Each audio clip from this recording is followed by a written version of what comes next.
Okay, I got us live right now. I made the video, so if y'all go check out my account and share it so we get people on, that'd be nice.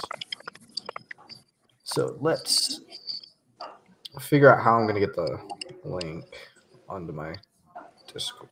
There's my Twitch app. Jeez. Sorry, I was up till 4 o'clock in the morning last night working at a rope arena. So wow. Hence the hat. Not the suit, but the hat. I made $100 though. Oh boy. That, by the way, that's like way below minimum wage. Like I got swing handled. No, kidding. Okay. I did it for my aunt and uncle. Because I'm a good little child. Obviously. Okay. Copy link.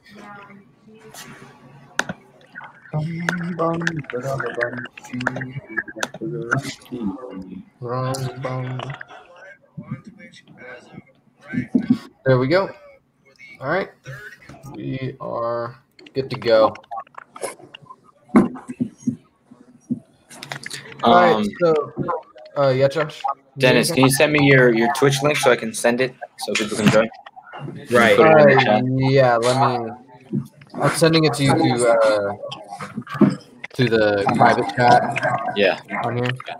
Send it to me too. I'll put it in on the Catholic Youth Apologetics chat. No, it's Twitch. While we're here, who added the atonement question? Who saw that I made like 20 videos of that because people wouldn't leave me alone and added it? They're like, we're going to make them keep talking about it. I know it was one of fair, I didn't see the that question, written. but I saw every single video. It was not me. Those videos were good. Those were really good videos. To be fair, though, TikTok, I had that on there before you did the atonement videos. Okay. That was there. That was on there for like a good while. I'm actually like I've actually planned like 4 or 5 episodes ahead. Oh, okay. So yeah, I already know our discussion topics. One thing I want y'all to do though is like if y'all can send me discussion topics. So like if there's anything y'all want to talk about at length on here, we can actually do that. And just so y'all feel more involved. And maybe the audience might want to bring up something that's good. Okay, so I have the Twitch link that's in the private chat. If you go to the far right, you'll see comments, banners, brand, doing the private chat. I'm not allowed to put my brand on here because my brand apparently just has enough money to it. So, you know, Captain Calvinist Inc. bringing Reformed theology to the uninformed world is not important enough. Sad face. Josh. Yes, sir. Okay, you were just muted for a while. I thought you were trying to talk. Oh, no. All right, okay. Oh, we got 2 people on. Oh, I've been wasting time. Okay, guys, thank y'all for joining us today. We actually have someone new here today, so she's right below me. So if you could please introduce yourself real fast. Miss Leviti, I can't. Is that how you pronounce your last name? Hi, my name's Alexa Leviti. All right. Yeah, it's Leviti. Does anyone know you from? Are you on like any form of social media or anything? T-Con invited me on. Oh, sorry.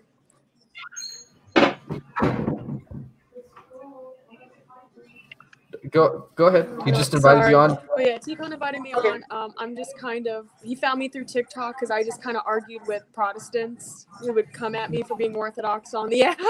So I kind of got known as the confrontational, washed-up Sunday school teacher, and it's just kind of stayed that way. That's something to be known for. So, audience, as you can see, me and good old Catholic boy Tyler are just spiffy. That's because we decided at last minute to have a fashion statement contest, and I think I've won that. So, if you could put in the comment section that I've won that and not Tyler, that'd be very, very helpful. I was wearing a bow tie before it got uncomfortable. Keep that in mind. And I stuck with the tie because I'm a man. So and it's a shame that nobody invited me to this because I would have swamped all of you. Oh, Next time you should just go all out. What would you have done? Put on an afro wig? Well then, no, I would have had my suit, I would have had my Westminster pin, and I would have had my vintage bow tie. Oh, and would you also put on your Geneva robe? Because I know you have that. I wish I had it, but not yet. Not yet. I could have put on my stole. I should wear my cassock. Please do that for one episode. Wear your cassock for one episode, please. When I hit 4th degree, I'll wear my whole Knights of Columbus outfit. When I will wear my stole. I have no problem doing that. I'll wear my stole. I made it myself, so I'm happy. All right. I wear my military uniform. Boom. I win. Oh, I'll just put on my uniform.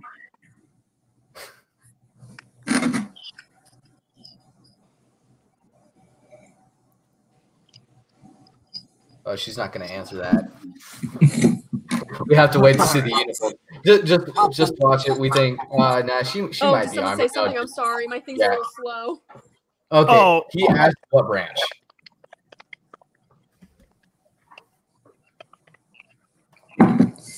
Oh, United States Navy. Okay. I was about to say, watch her come in an army uniform and everybody would be like, huh, Ranger. All right. So normally we open this up with a little prayer. Yeah, no, I was in the United States Navy and I'm currently commissioning for the United States Marine Corps. So. Okay. So we usually start this open with a prayer. So does anyone want to take up the prayer? Volunteers? And it's going to be me again. It's happened. This is the 3rd episode in a row, guys. Step your game up. All right. Please bow your heads. Do what you must do.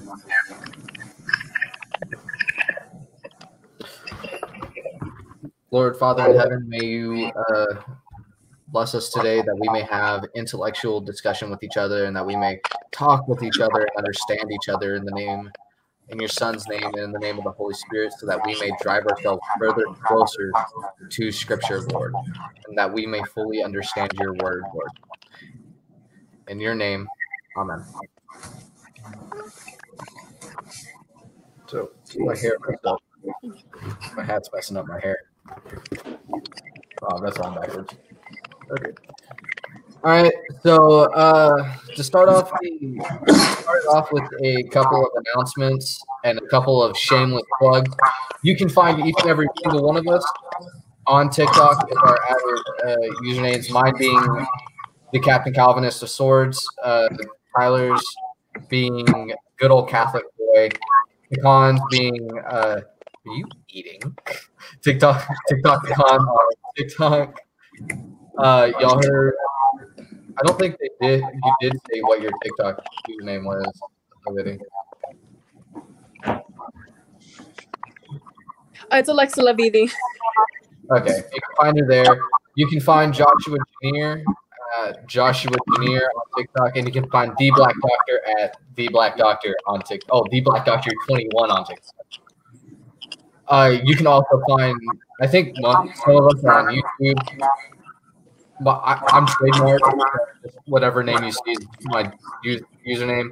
You can find The Black Doctor on Doodle's Theology, and you can find on his podcast, which is called I don't remember. So please put it in there.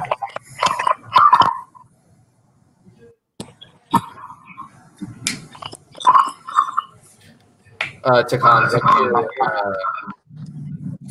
what's your podcast name?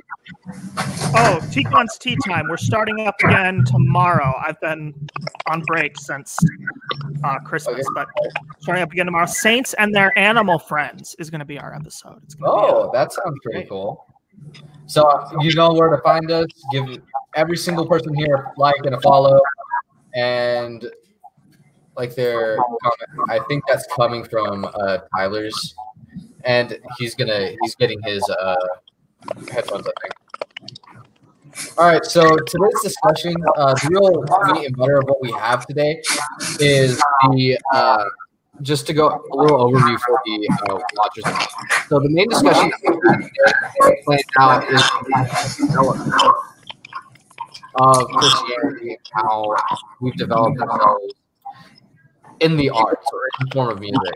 After that, we'll be talking about how the atonement operates and how it's taught, with each of us giving a personal view of it, because I know especially with the Catholic Church, they have 3 primary theories, so it's kind of hard to for everyone to have like one specific certain view of this, apparently. Then we will have how did the specific churches react during the colonization and empire building during the early 18th, late 19th, and eventually early 20th centuries, and how the church operated between these shifts in time.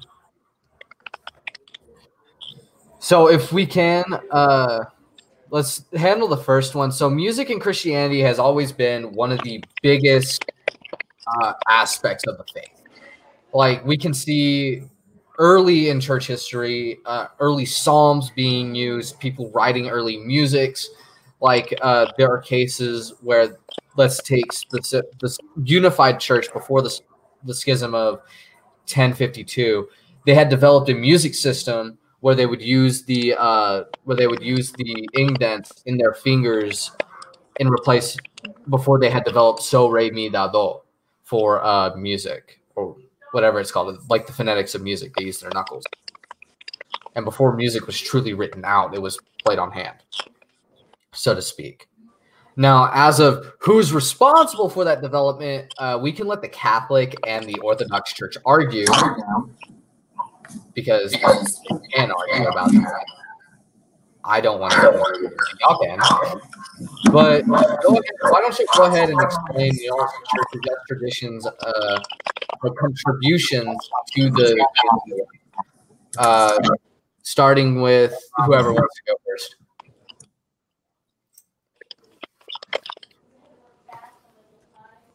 So why don't we allow?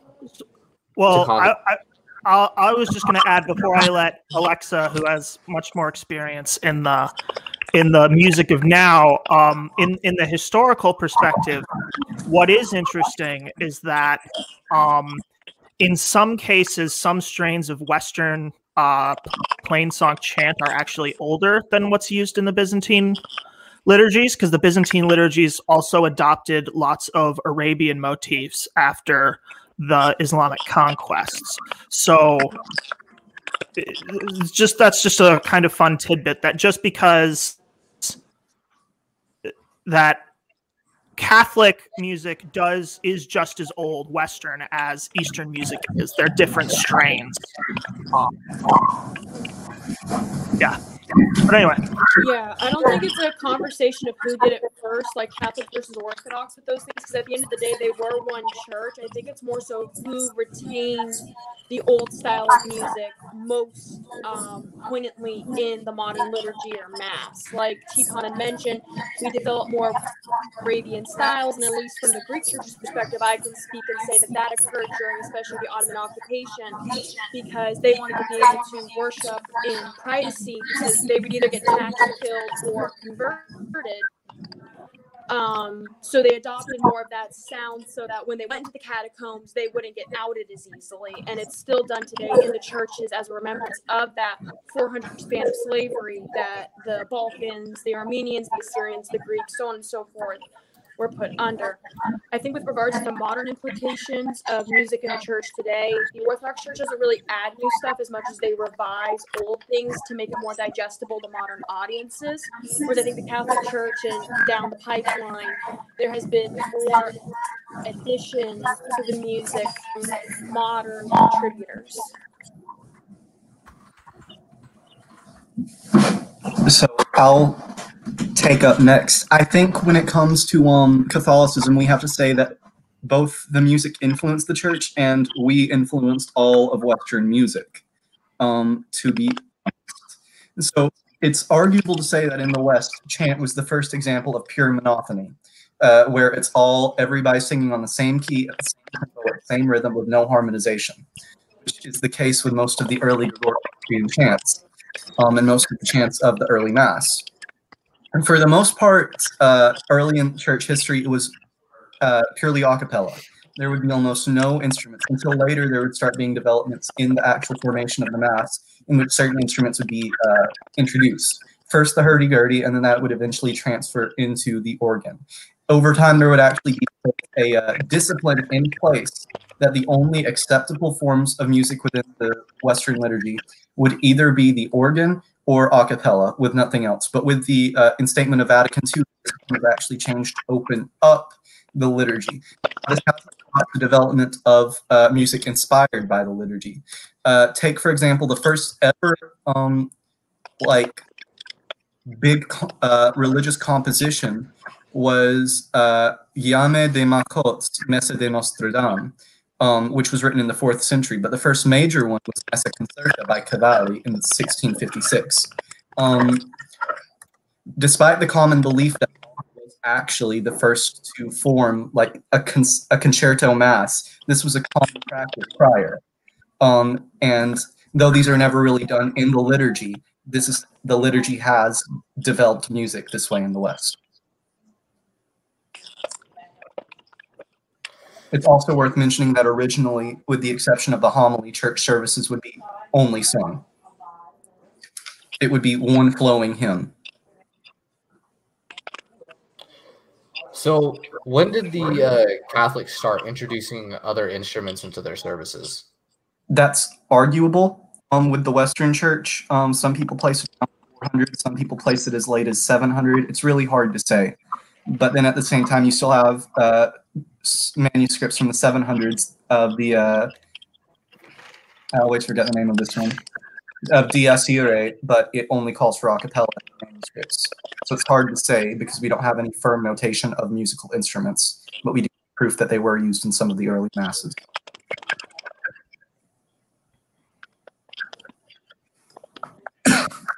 So what is your take on Catholic churches? Because I've been to a Catholic mass before, and I work with a gentleman who's Catholic at my job, and they had like electric guitars next to the altar. They had a piano. They had a drum set. Like it almost looked like a Protestant worship, but it was a mass. But they were a Catholic church. Like they had a Catholic priest. They did the mass normally.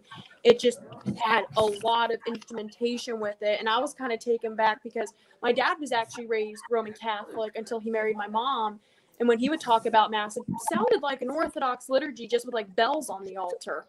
Yeah. So like, what is that with the church going on with regards to that side? Because when I mentioned it to my dad, he went Reformed and then just walked out of the room. Yeah. So Vatican II did issue a bunch of new disciplines, and the reverence of them is argued because the ultimate goal of Vatican II was to preserve reverence within the Mass of Pope Paul VI.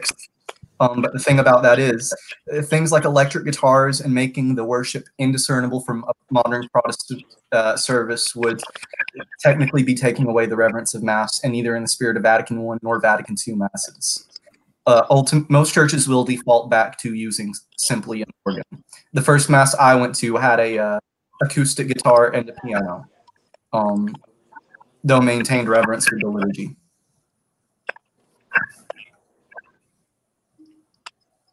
All right.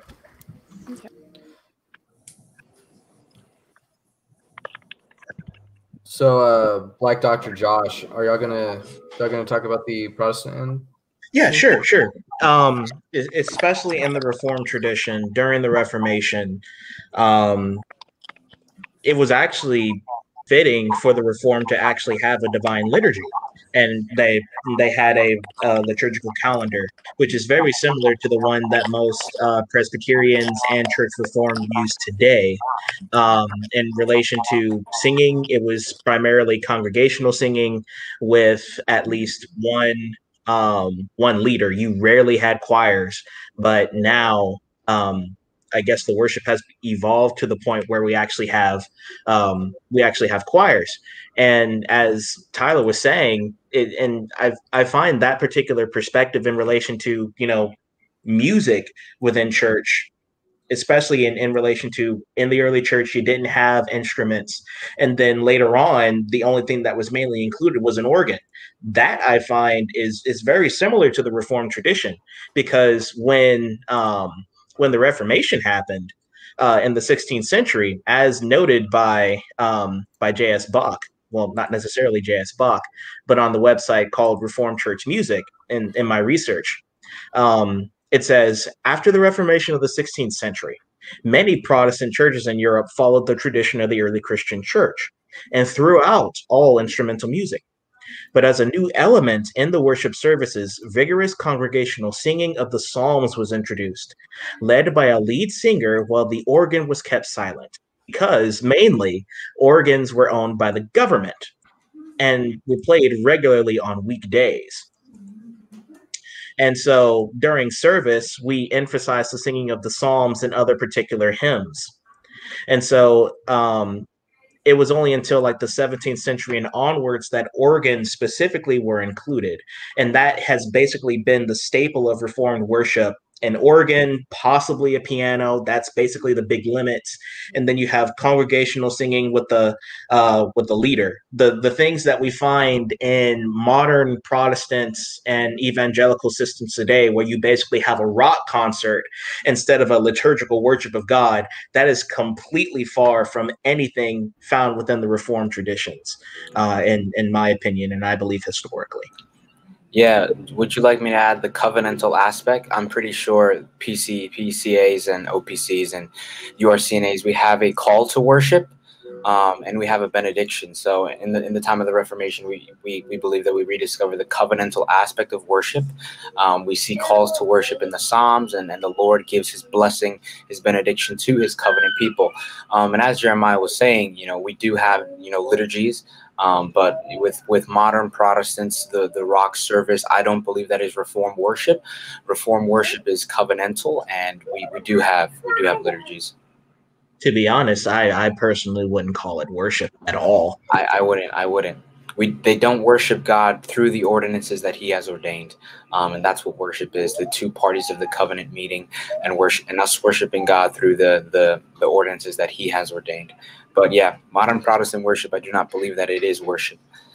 So I'm actually going to be tackling the Arminian side of the Reformation, because I actually have experience in this. So a big revolution there was a revolution that happened in terms of Protestant music that has developed throughout history. And that comes about, the first revolution kind of started with the advent of the Anglican Church actually firmly establishing itself in the UK.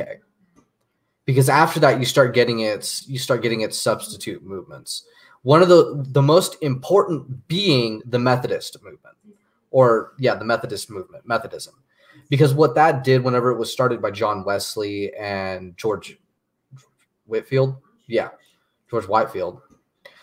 those two, and more specifically John Wesley and his brother, had created essentially what I would call the standard of music for Protestantism.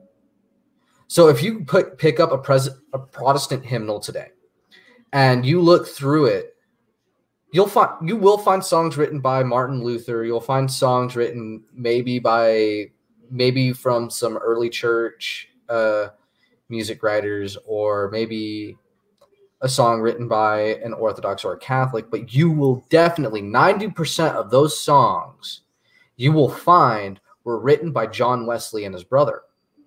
And the reason for that is because John Wesley had brought a revolutionary idea to the Protestant world whenever he decided to start making music.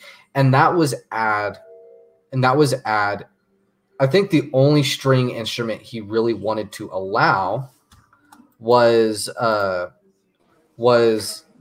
what you play it like this. Okay, I'm forgetting the name. Oh no. The cello. Hi, Yeah, I'm so sorry. My yaya passed away this week, so I was talking with one of our family members who just called. Oh, it's fine. Family matters come first. Thank you. But the only instrument he really wanted to allow was the cello and maybe a violin or a viola. Ooh, He didn't really fancy. I play a saxophone, so. Nice. I also played bassoon, so I got you.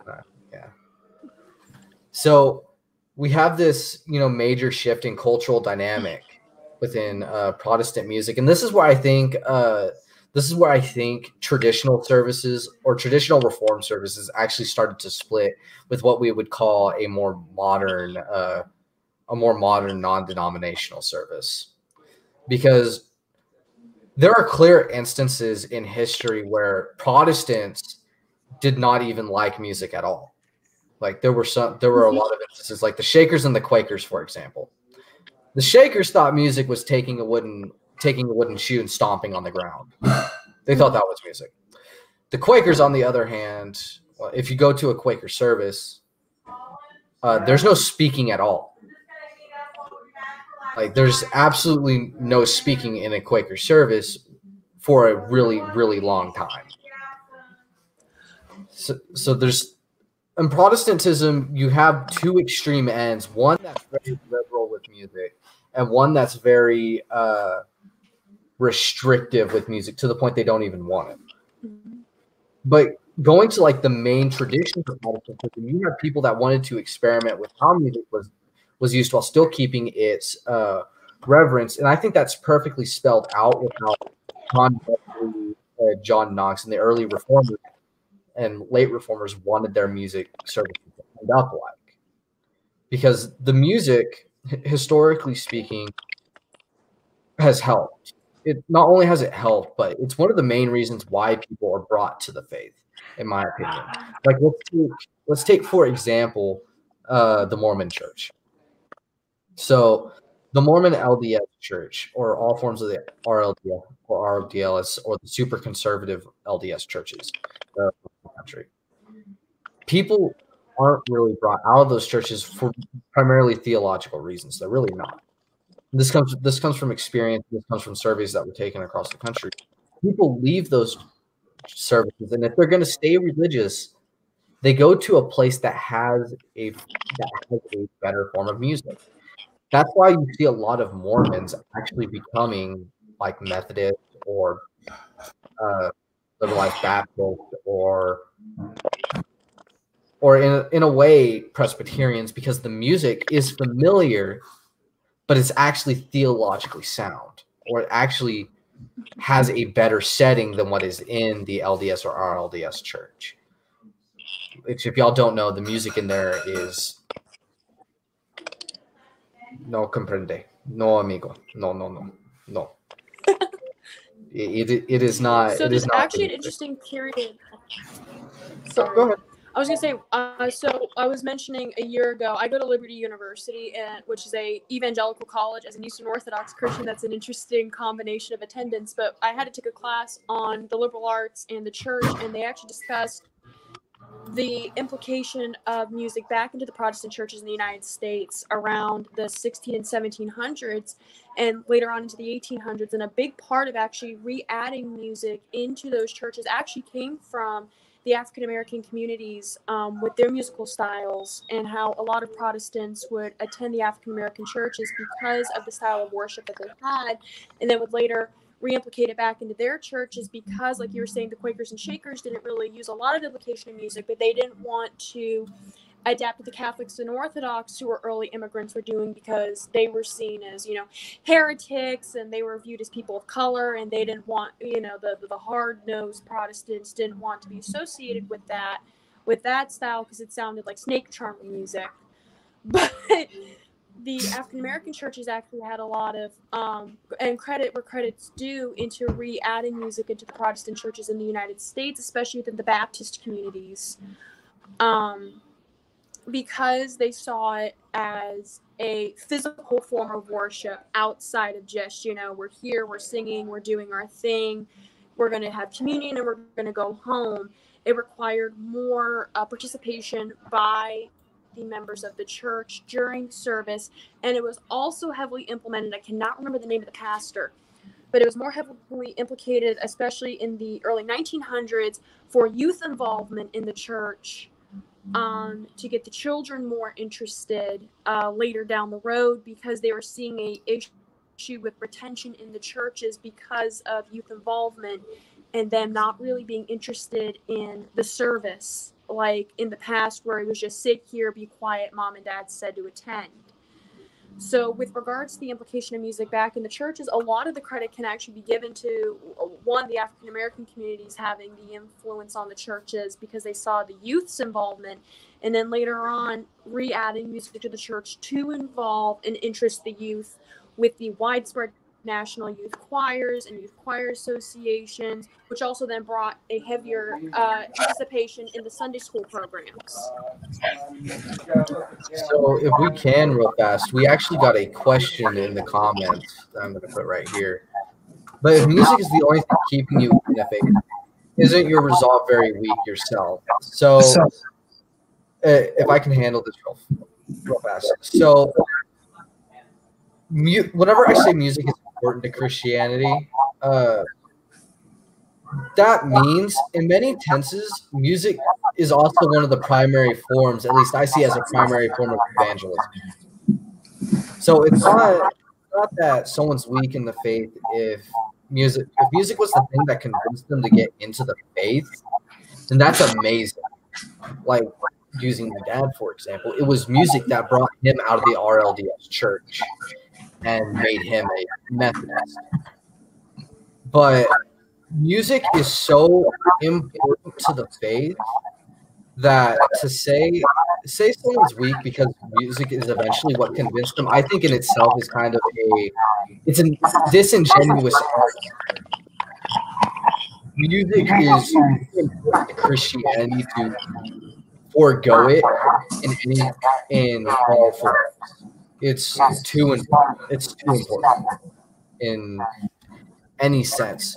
Now, if that's the only reason why you're staying in a church is because of its music, you probably need to look at your heart. Like 100% honesty here, you probably need to look at your heart if that's the only thing keeping you inside that church. But in terms of evangelism and in terms of how important it is theologically to Christianity and what God really expects of music, because God, obviously, if we look at cases in the Old and in the New Testament, music has its clear cut in what it's supposed to be doing. And there's a clear responsibility for that music. So if you get into a faith because of music, there's nothing really wrong with it, in my opinion. I also think, and something that's being overlooked here, is we're discussing the aspect of music in the church. Music is not the only thing within every denomination of Christianity. It is just a portion. Now, music is considered something that speaks to the soul and vice versa. Like when you hear certain things, it speaks to you. But the liturgical music, the mass music, the music used in Protestantism, that is not the only thing that makes the church the church. I can speak from the Orthodox perspective. At least to me, the chanting can get monotonous after a while. Like when you're doing like Holy Week and you're going to those 3 services a day for 7 days straight, the chanting doesn't make the service for you. Everything else going on is what makes the church and the faith the experience. It's the signing of the cross, it's the prostrations, it's the psalms, it's everything that goes into it. It's the environment. A big thing with Orthodoxy is, heightening all the senses with the incense, the iconography. Everything is supposed to be involved during the liturgy. So just because we're focusing on one specific aspect that all the churches share, that is not the only thing that keeps people within their churches. There's much more that goes into that. To boil it down just that as a question saying that makes it a weak stance either means that you as the questioner do not understand what we're discussing, or that you're only seeing it from a face value of what is being discussed, when it is a very small portion of what makes all of us Christian. So as a Catholic, let me step in about the music. So I left this part out because we were talking about music and I didn't figure it was fitting to talk about the absence. But so as a priest, you have a requirement to do a mass once in some orders once a day. I think for every priest, it's a mass once a day. So that can get hectic in a monastic society. So in the Middle Ages, we developed the practice of a low mass, which is where there's no music. It is all spoken. So this became a common practice for some priests. So let's say you're a dirt poor cabbage farmer in medieval Europe and you have a small little parish because your town consists of 13 people. What you're going to be doing is you're going to go to a low mass. You may never hear the mass sung your entire life. It's very uncommon for a Catholic to build their faith off of the music. And some people prefer the low mass where there's that absence of music, where you just sit there and watch the priest do his thing. And you focus purely on God without the music, without the distractions. The church has a rich history of recognizing silence also as an avenue to recognize and worship God.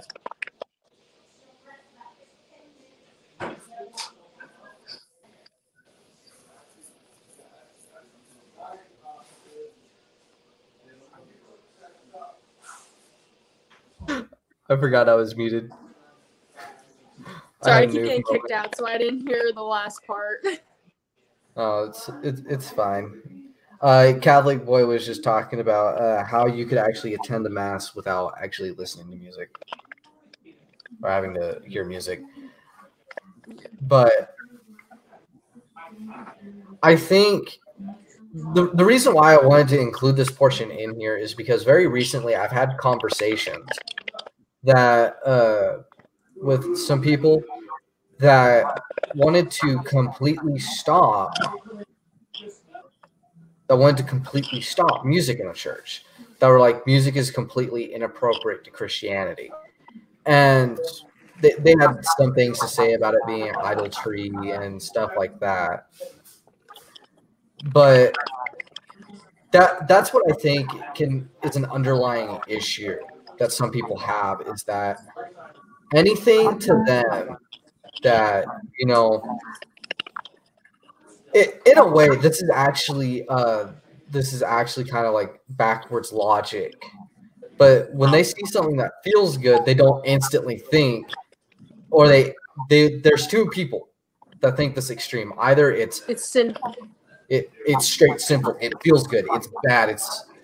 I'm not supposed to do it. Or they're on the other end of the spectrum and they're like, it feels good. Yay, let's go do it again. Oh God, if it's a sin, God will forgive me. But music's one of those things where us Christians have to have discernment about it, obviously.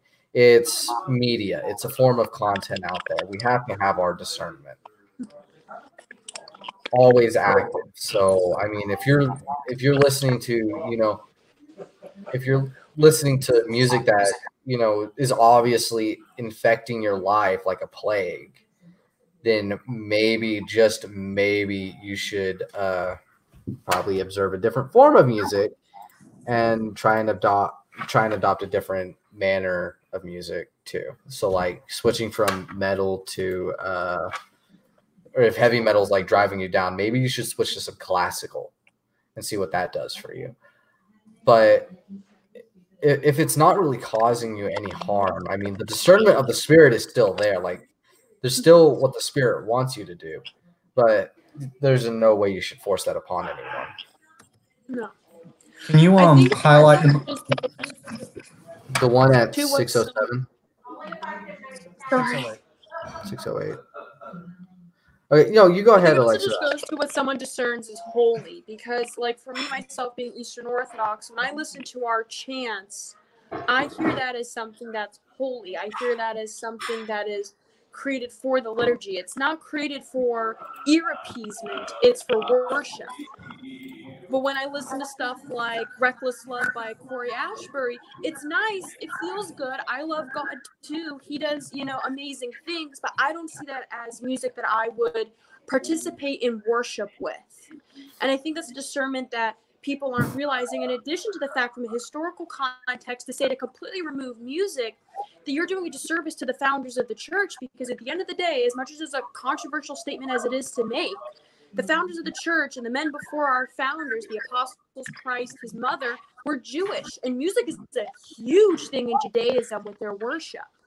And it would be an insult to them to remove something like music from worship, as they themselves for generations were brought up on music historically as a part of their worship in Judaism. So, Tyler, ignore 16. Let's just ignore the 1607 one. Which one is it you wanted to highlight? 608. 608. Okay. Raise your hand if you've never questioned your moral beliefs in the faith. I like the actions of. Sorry, no. If we've never mind. No. Never. Yeah.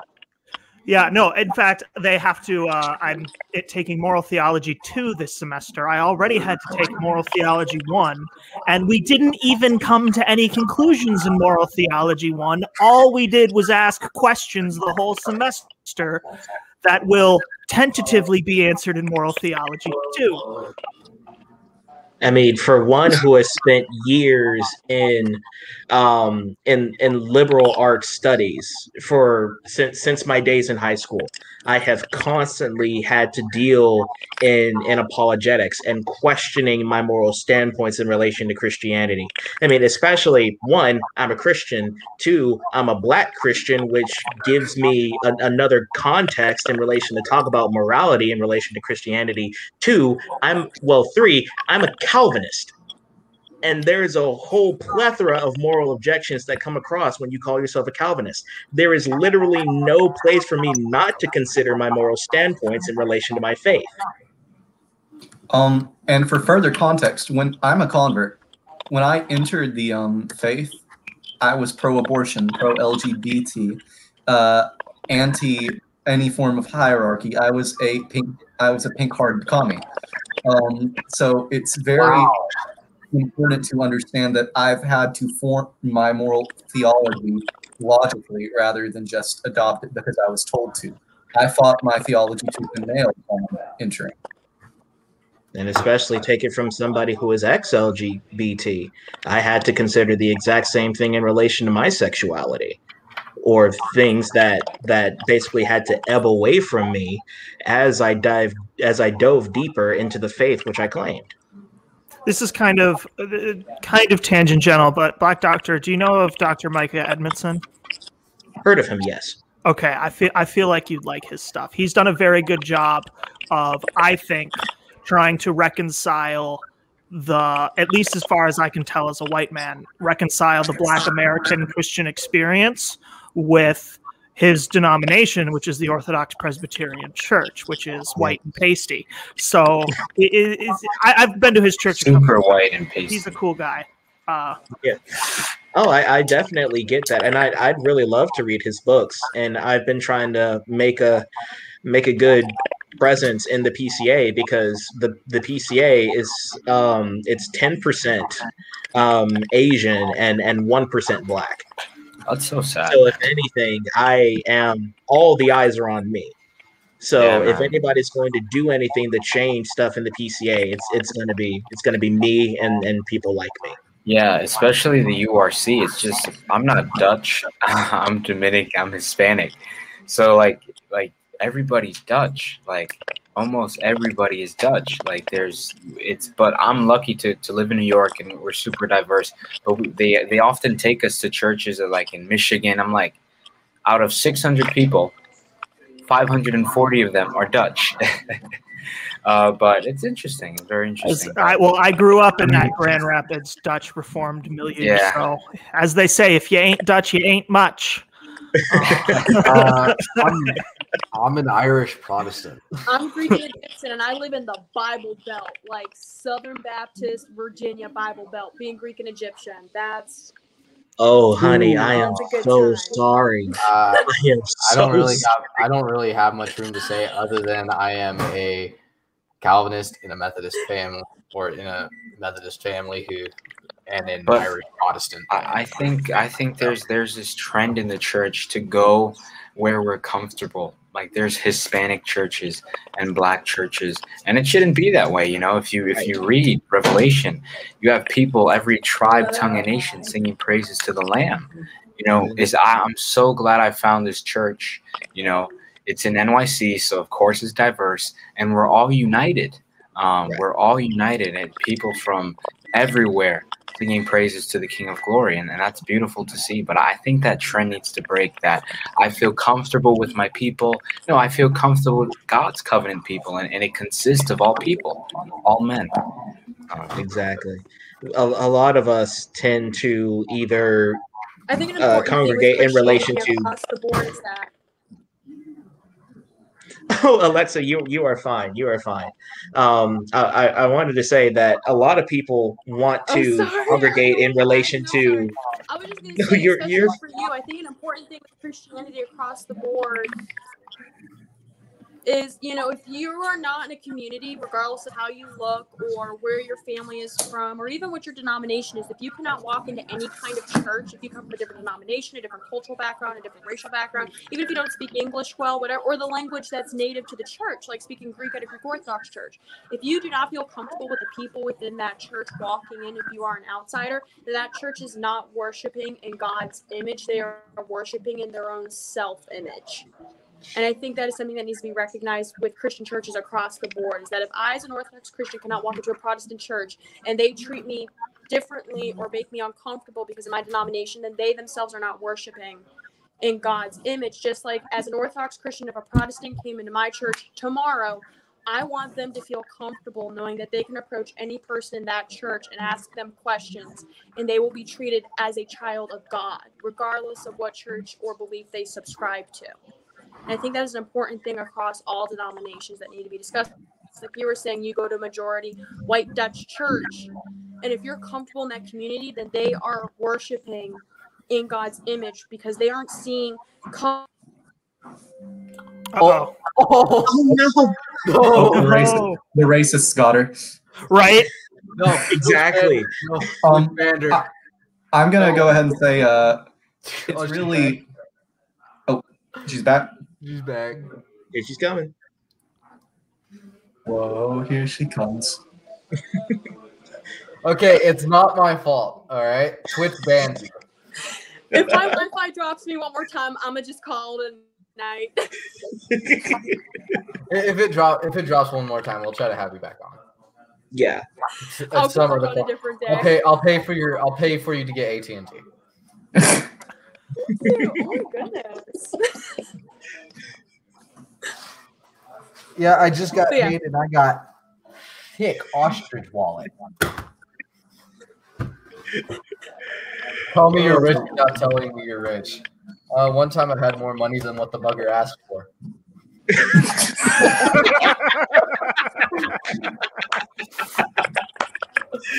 Oh, that is perfect, dude. No, he asked for like $5 and I had a 10 in my wallet.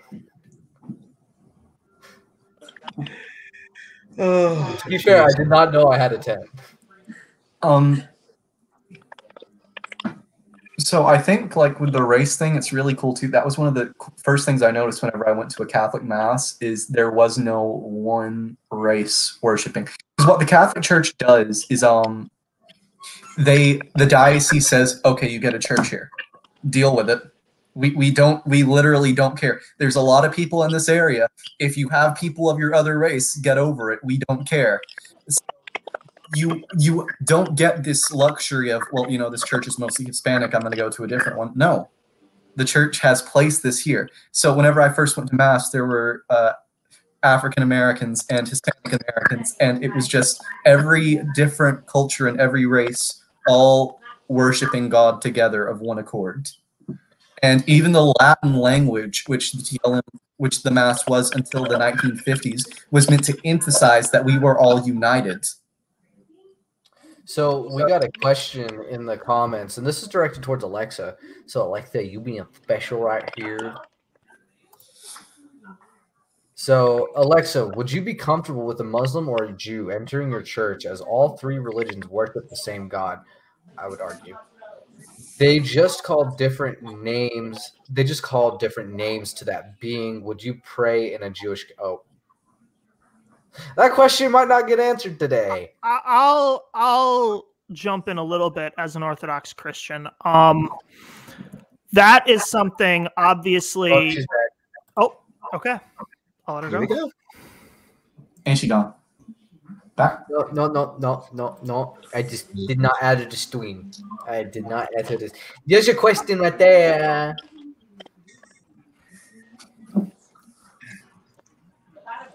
Round 12. This is the last time I'm trying. To Exactly. answer that question, of course.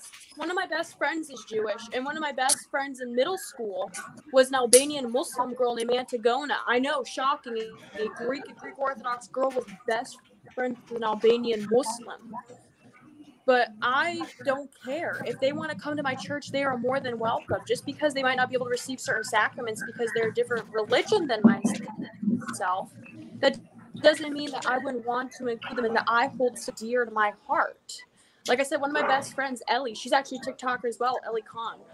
She's Jewish, and she's told me that when everything clears up in New York with being able to go to church services, because she lives in Brooklyn, that whenever I'm able to come up to New York after COVID's kind of quieted down a little bit, she would want to come to Divine Liturgy with me because of the history, especially in modern history, with the Greeks and the Jewish community having better diplomatic relationships with each other. She wants to understand that and experience that with the shared history of religious oppression between the Eastern Orthodox and Judaism as well. She wants to share her knowledge of group who can sympathize and understand her position as someone who is an Ashkenazi Jew from Germany. So I wouldn't care what religion someone's coming. They could be an atheist walking into my parish, and I would still welcome them and love them. Because at the end of the day, just because they're on a different path than me doesn't mean God doesn't know every hair on their head, and that's the most important thing. For me to add in on this, I don't think really any Christian should be denying anyone entrance into their church unless that person has ill intentions. Really, Exactly. The church's doors are supposed to be open, especially to people who aren't converts or who aren't in the faith. Like, the door should definitely be open so that they have a chance to understand what's going on with Christianity and why we're doing what we're doing.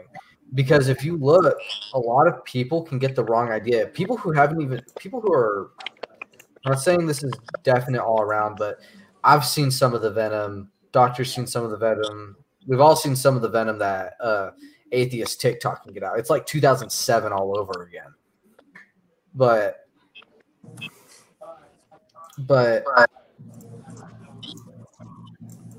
let's take the atheist TikTok side is awful, but we shouldn't really be denying entrance into the church for anyone because we are an evangelistic faith.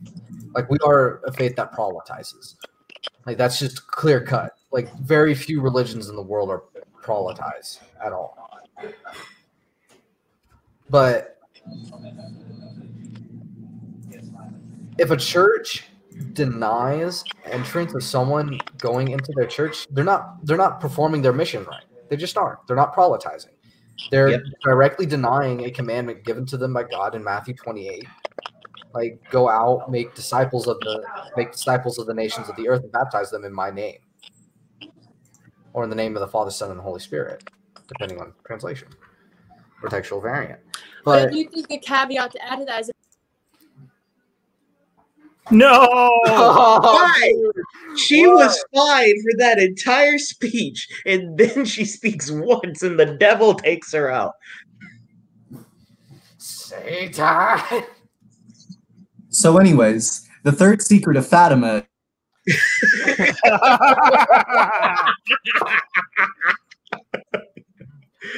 Now, Oh, no. and may the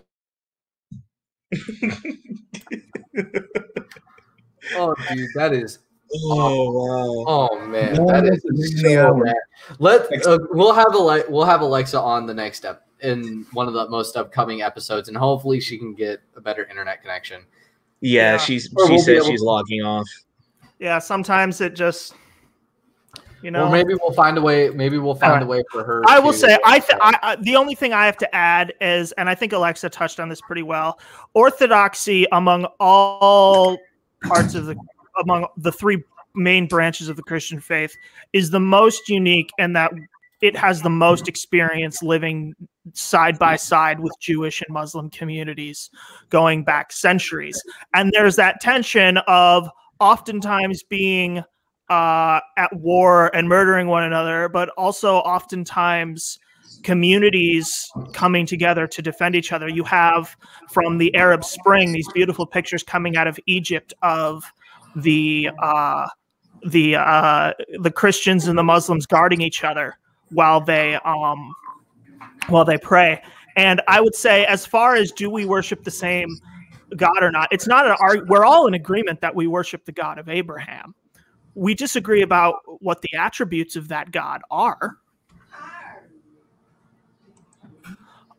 Okay, so we just got an interesting question. Sorry, I'm not familiar with all of your beliefs, so I want to ask you something. Do you guys live in accordance to the Old Testament? I mean, I'll just say we live in accordance to what's in the New Covenant. So the Old Testament has a separation of laws. So obviously I'm not going to go to my house and build a fence around my roof, because that serves no purpose for moral or sinful or salvific reason. And the HOA will have your head too. Yeah. HOA will probably just like, you put a fence on your rooftop for some reason? Oh, that'll be $8,000. Bad hammer. Okay, so they actually elaborated their question. So they said, for example, would you eat pork for health reasons? Probably not. Does it taste good? Yeah. If it's not Great Lent, then yes. Well, yeah. Really, I think, Kylie, you're getting to this, and one thing we need to distinguish, and one thing we need to point out, especially when we get these kinds of questions, is that the ceremonial law is not the entire Old Testament. Yeah, because that's basically the question: do we live according to the Old Testament? And that depends on what you mean, because the law, is especially the Mosaic Covenant, is split into three specific categories: moral, ceremonial, and judicial. And especially with the Reformed tradition, we interpret it in this way. The moral law is established since creation. Adam had to obey this law. The patriarchs had to obey this law. Those under Moses had to obey this law. And we have to obey it as well, because that reflects God's standard. That reflects God's character. Number two is the ceremonial law, a sacrificial system that was made in order to reflect and show and prophesy the sacrifice to come, which would be Christ. And since Christ has come and he has fulfilled those particular sacrifices, those sacrificial laws are now ceased.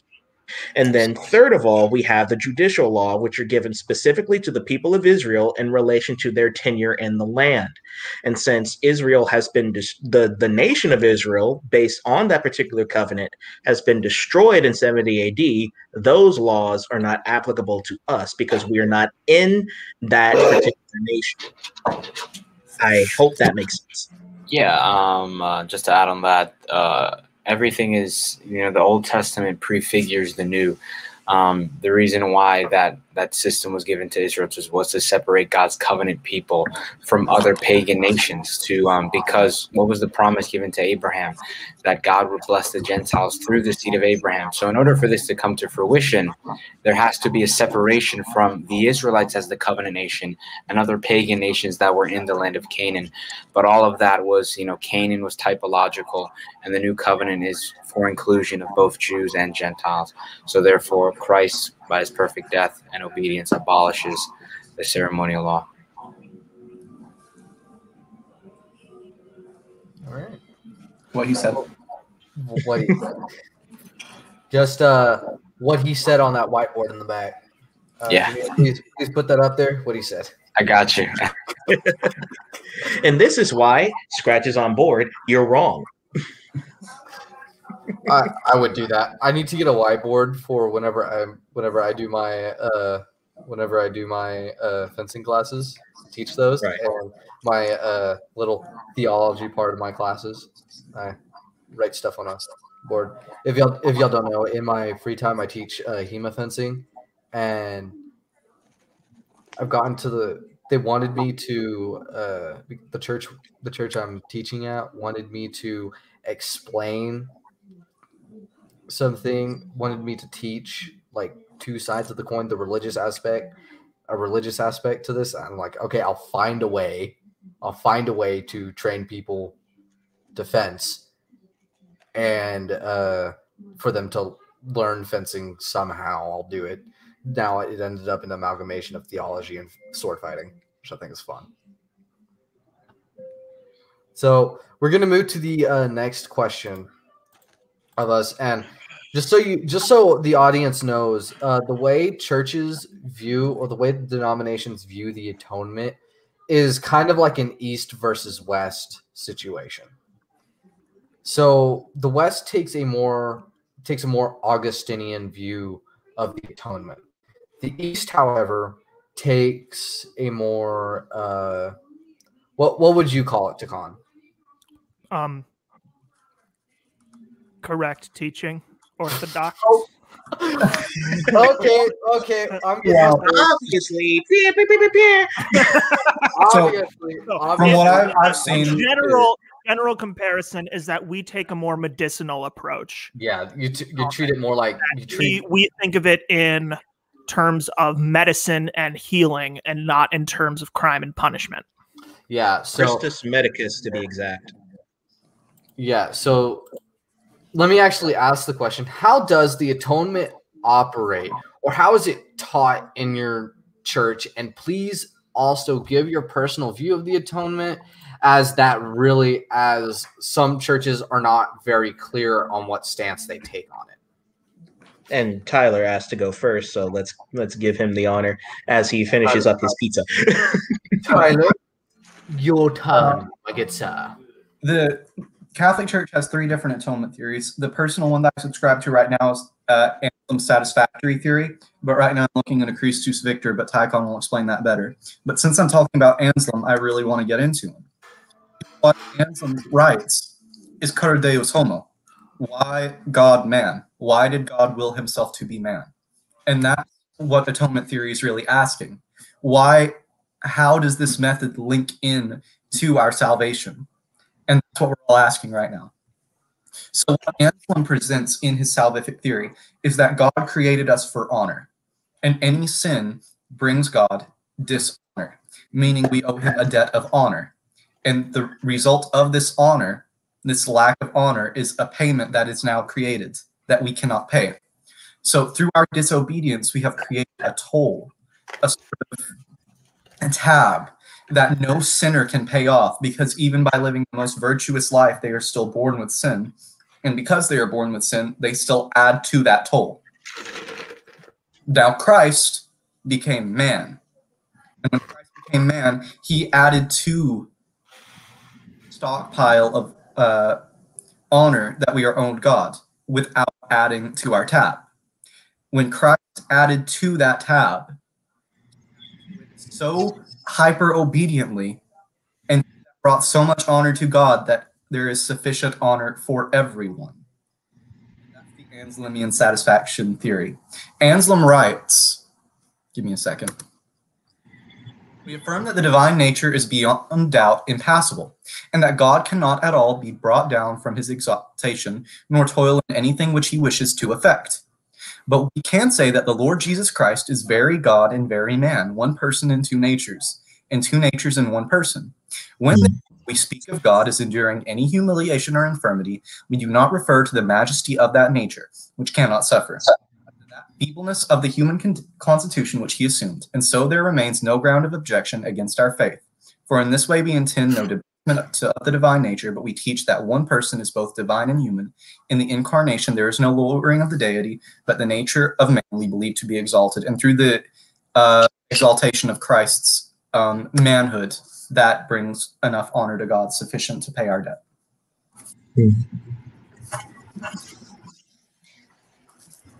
I think that's great. Is there anything else you want to add, or should I go?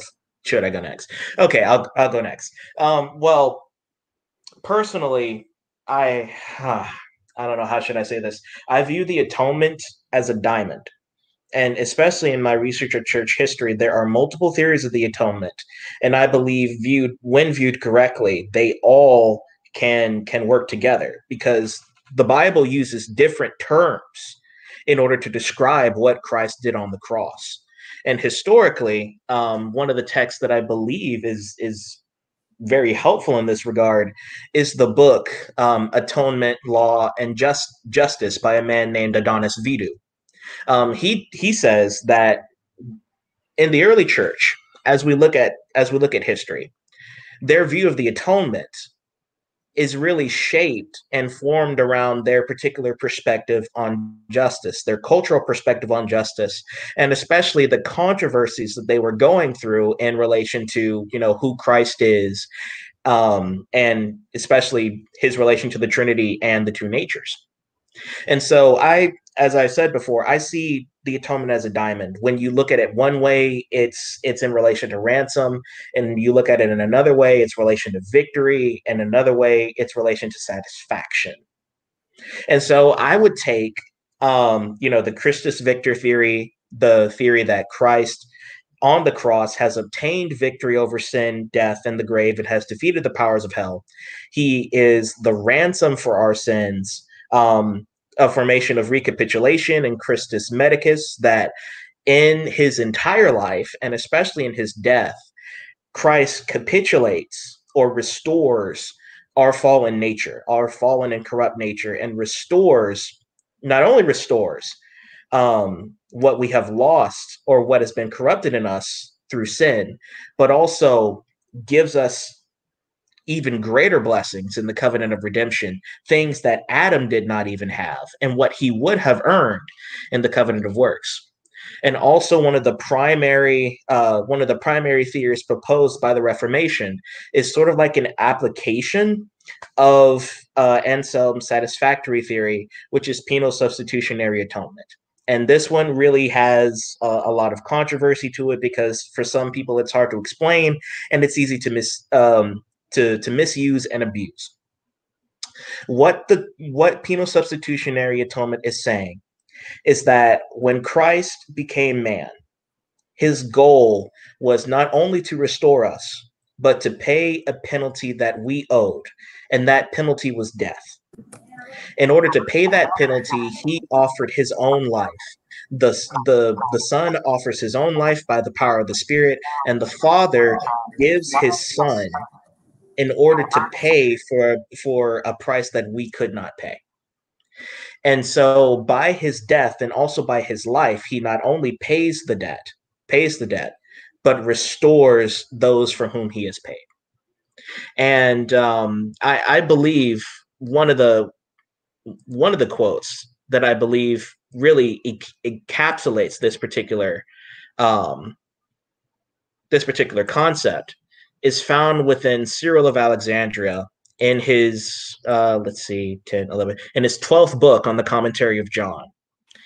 He says this: therefore, he that knew no sin was accursed for our sakes, that he might deliver us from the old curse. For all sufficient was the God who is above all, so dying for all, and by the death of his own body, purchasing the redemption of all mankind. The cross, then, that Christ bore was not for his own deserts, but was the cross that awaited for us, and was our due through our condemnation by the law. He took upon himself the cross that was our due, passing on himself the condemnation of the law, and that the mouth of all lawlessness might henceforth be stopped, according to the saying of the psalmist, the sinless having suffered the condemnation for the sin of all. John 19, verse 16 through 18. For God's anger did not cease with Adam's fall, but he was also provoked by those who after him dishonored the Creator's decree, and by the denunciation of the law against transgressors was extended continuously over all. We were then accursed and condemned by the sentence of God through Adam's transgression, and through breach of the law laid down after him. But the Savior wiped out the hand writing against us by nailing the title to his cross, which very clearly pointed to the death upon the cross which he underwent for the salvation of men, who lay under condemnation. For our sake, he paid the penalty for our sins. For though he was one that suffered, yet he far above any creature, as God, and more precious than the life of all. End quote. So in conclusion, I want to say that this particular atonement, I believe, is found in bits and pieces in church history, but it also says that Christ paid what we could not pay in order to restore us from our fallen condition. And one thing I want to point out, especially in reform circles, because a lot of people take penal substitutionary atonement and basically put it on a pedestal above all other atonement theories and say that only this one is true. And that is a profound error. Scripture talks more than just the ransom part or paying the penalty part of our need in relation to dealing with sin. It talks about multiple other things, and our theology must accommodate those particular things so that we might actually be biblical as well as historical Christians. Yeah, I think you pretty much summed it up. Just to add, when I think of the redemption, I think of it covenantally. In the covenant of redemption makes God's covenant with grace with man possible. That Herman Bavinck writes in his Reformed Dogmatics about the Trinitarian form of salvation, that the Father chooses a people in his Son, Jesus Christ. The Son cheerfully and willingly submits to die for these people, because the stipulations in the covenant of works was obey, live, disobey, die. Christ actively obeys, and he passively receives the curse that we are under Adam in the covenant of works. And the Holy Spirit effectually applies the work of Christ to us in our effectual calling. So I think about the triune God is active in our salvation. The Father sends the Son willingly submits. The covenant Lord becomes the covenant servant, Philippians 2:8. He humbles himself, obedient unto death. And then the Father and the Son send the Holy Spirit to effectually apply the work of Christ to the elect. So I believe, as Jeremiah said, you just can't put penal substitution above. Of course, there is the work of redemption. We've been saved from the guilt of sin. We're being saved from the presence of sin. The power of sin, and ultimately we will be saved from the presence of sin in our glorification in the new heavens and the new earth. But yeah.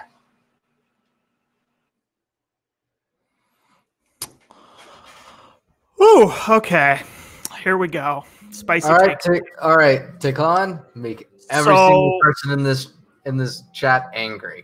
The Orthodox Church generally rejects penal substitutionary atonement, and to a lesser extent, Anselm's satisfaction theory, as at best unnecessary and misleading, and at worst polytheistic and heretical, because they are so open to the misunderstanding of people.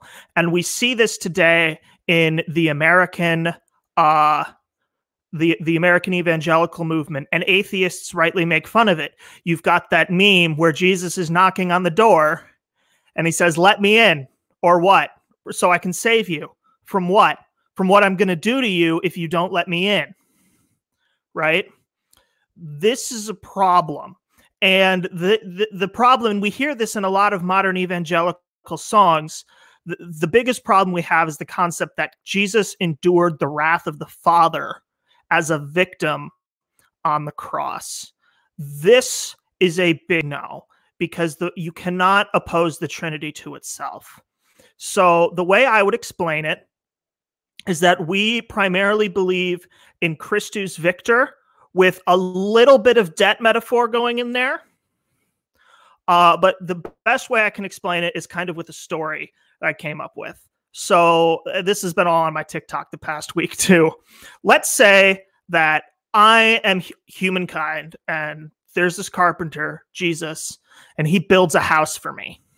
And he gives me a law that says, don't burn down the house. The law is not an arbitrary rule. It's in place because of the nature of what is bad, which would be to destroy. So orthodoxy understands that all of sin is essentially a movement into non-existence. So it's not some things were decided to be good and some things were decided to be bad. Things are inherently existent or non-existent. So let's say I ignore the carpenter and I burn down the house anyway. By rights, the carpenter comes and says, well, I can rebuild the house, but I need material. By rights and by justice, since you burned down the house, you should be supplying the material. I say to the carpenter, I don't have any material. All my material was in the house when I burned it down. Right? So it's not, this material in this sense is life. It's not that Jesus was required to die so much as Jesus was required to give life. And as finite humans, we understand those to be the same things because we have finite life to give, right? If I give my life, that's all I have, and I'm dead. But for Christ, the carpenter in this situation says, don't worry, bro. I have infinite life. So I'll just use some of mine.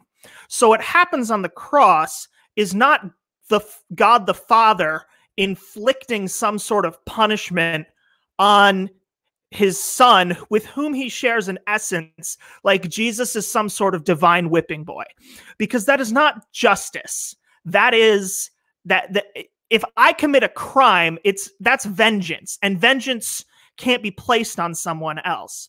So Jesus on the cross is in Christus Victor, giving his life so that death can be defeated in the way destruction is repaired via building a new house. And I think who captured this great, and basically our central understanding of the atonement is Saint Athanasius of Alexandria and his On the Incarnation.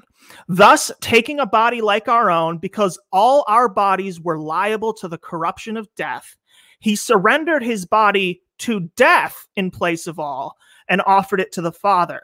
This he did out of sheer love for us, so that in his death all might die, and the law of death thereby abolished, when he had fulfilled in his body that which it was appointed. It was thereafter voided of its power for men. So essentially what Jesus defeats on the cross is not some arbitrary code of penalties of eternal punishment that the Father God created and wants to punish people for because he just has to, okay? Because he can't forgive people unless someone's punished.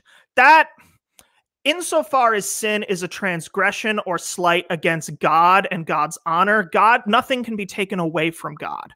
God is complete. So God can forgive sin by just forgiving it, insofar as it's a personal insult to him. The problem is sin as corruption and sin as lack of existence. And so this model is frequently called Christus Victor. I think it goes a little deeper than that. I think a combination of Christus Victor and Christus Medicus. But in general, the primary, though not only model of atonement in the ancient fathers and in the Orthodox Church is the understanding that Christ moves us from non-being into being. Okay, so we got a question from Kiso Pius. We actually got two, so we're going to answer them one by one. So his first question, I have another question. If it's not much to bother, why would God create the first man out of the earth, but couldn't create a woman out of the earth itself, but had to remove a rib from Adam? Okay, I got this, because there's two answers to this, and I think they're both great. The classic Matthew Henry quote, Eve was not taken out of Adam's head to be over him, nor his feet to be trampled on by him, but out of his side to be equal with him, under his arm to be protected by him, and near his heart to be loved by him. Later in that same passage, Matthew Henry also implies that woman is in fact an even greater creation than man, in that man is refined dirt and woman is refined man. So just as a diamond is greater than the coal it comes out of, right? So woman is above man. There's another really interesting allegorical interpretation of Genesis 2. I believe this was Gregory of Nyssa, because he was always doing weird stuff, that we interpret the term rib in Hebrew is actually side. And one interpretation is a mystical interpretation that, in fact, what God did is he split Adam in half. And man and woman are the two halves, and that is why when two come together, they are of one flesh, it's the reuniting of the halves that were divided at creation. In the East, we love our mystical theology. So, yeah, my answer is kind of similar to Tychon's, where I would say that God created the Eve from the rib of Adam to bind them together in the flesh, to give us that primordial marriage, because there's no place in the scripture where Eve and Adam have a formal wedding. Rather, they are already bound in flesh and spirit because they have come from the same creation. Technically, God also created Eve from the dust because Adam is still dust. I mean, that's why they both, male and female, are called Adam in Genesis 1:26, where it says, "Let us make man Adam in our image," and then it says, "Male and female, he created them." Yeah. So, I mean, it shows the intimate connection between male and female. And Tikhon, you've already quoted Matthew Henry. You've done my job for me. Yeah, we all were ready to quote Matthew Henry. Yeah, all of us were ready to quote Matthew Henry. Don't you lie, you were ready to do it too. No, that is one of the great works, and it's important to remember that, and a lot of modern, again, evangelicals have sort of gone into a reactionary young earth creationism. The early church and up until even the reformers understood that Genesis 1 and Genesis 2 are not part of the same narrative. Facts. They are slightly different narratives to give us different understandings of how God created the world, which is something we can't really understand. Right? So they are not, a lot of people think that Genesis 1 is like, well, God created man on the sixth day, and then Genesis 2 is like a zoomed in picture of that sixth day. But that's actually not what Genesis 2 says. Genesis 2 makes it seem like God created everything in one day and gives a slightly different story of the creation of man. Man being mankind. Stupid language changing all the time. I think that's whenever we get into the perspective arguments, like what is the perspective of Genesis 1, then what is the perspective of Genesis 2? And even then, whenever we get references to the creation in the New Testament, it's like there's a change in perspective that happens from Matthew, Mark, Luke, and John on how creation is happening. Right. But one thing that they all are in agreement on is that the world was created by God, and the world was created by the word of his power, and specifically was created by the Father, the Son, and the Spirit. Triune creation, unity there. So I'll answer. I'll go first here. First of all, we've talked about this before on this podcast. It's important to understand that the Eastern Orthodox Church does not believe that sin is inherited. We believe, with this qualification, sin as corruption and tendency to commit sin is inherited, but no one inherits the guilt from the generations before them. We each have our own guilt. So in that sense, so one, there's that, but two, and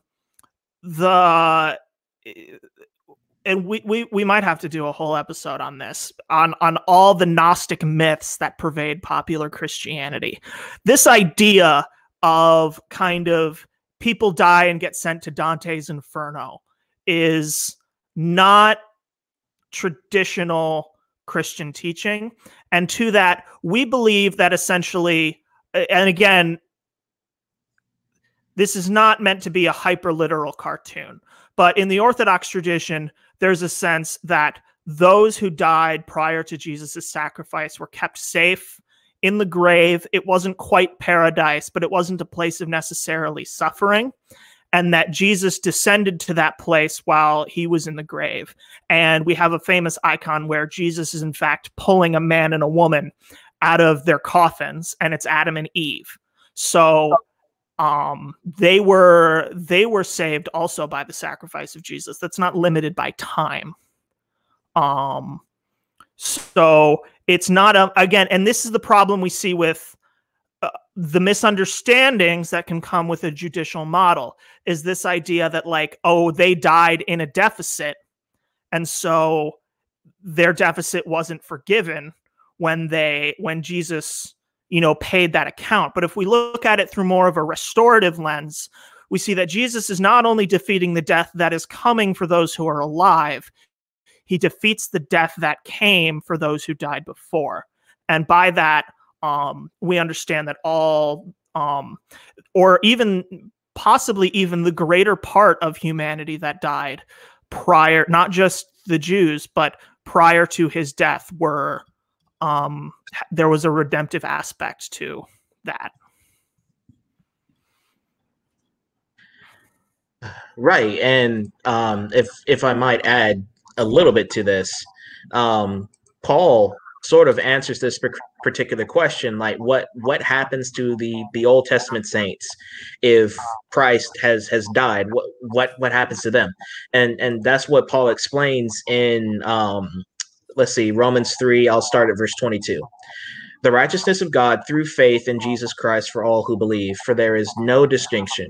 For all have sinned and fallen short of the glory of God, and are justified by his grace as a gift through the redemption that is in Christ Jesus, whom God put forward as a propitiation by his blood to be received by faith. This was to show God's righteousness, because in his divine forbearance he has passed over former sins. It was to show his righteousness at the present time, so that he might be just and the justifier of the one who has faith in Jesus. So the reason why those Old Testament saints were forgiven was because God was looking forward to the sacrifice of Christ, so that he might be just and the justifier of those who have faith in him. All of us. Oh, sorry, go ahead.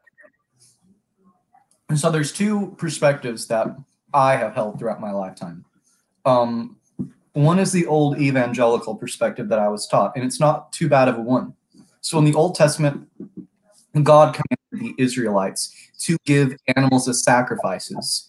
When you gave birth, you would give a sin offering. Right.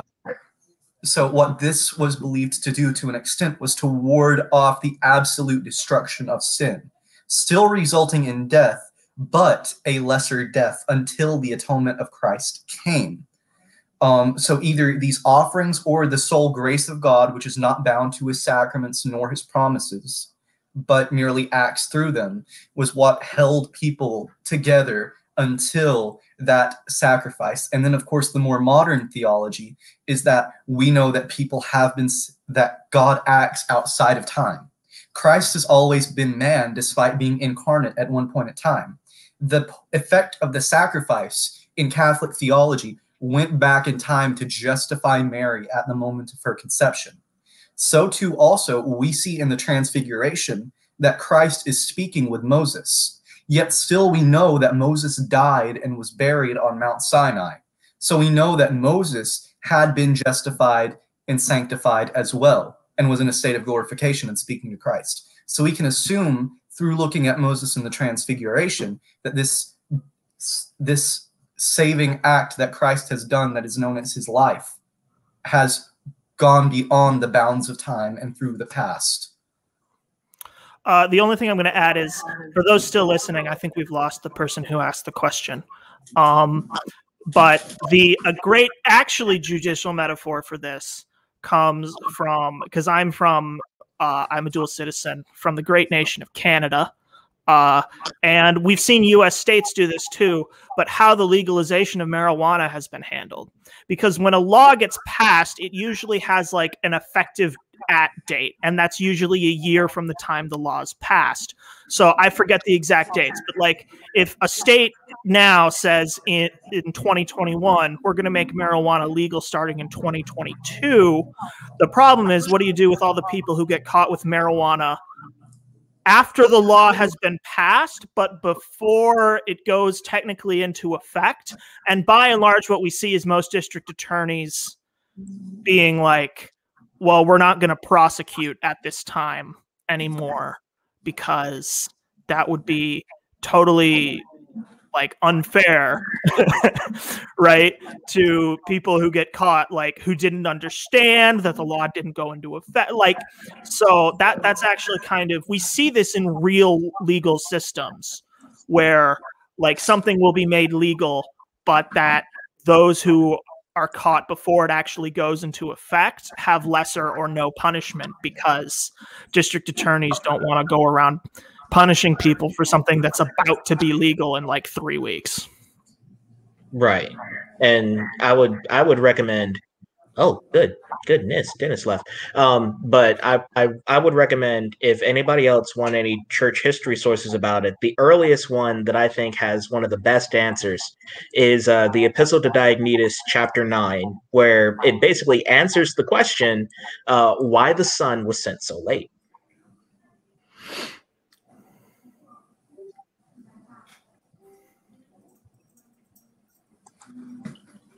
Oh, you guys expect me to read it? I'm not reading all that. It's Oh, long. no.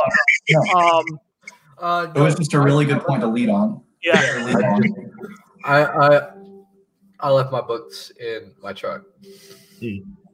All of them. Yeah, I was kicked out of the house.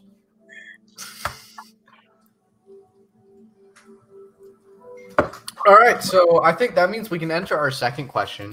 Great, because this is something I also don't feel strongly about at all. Well, I don't think anyone really does. I mean, the church had a voice.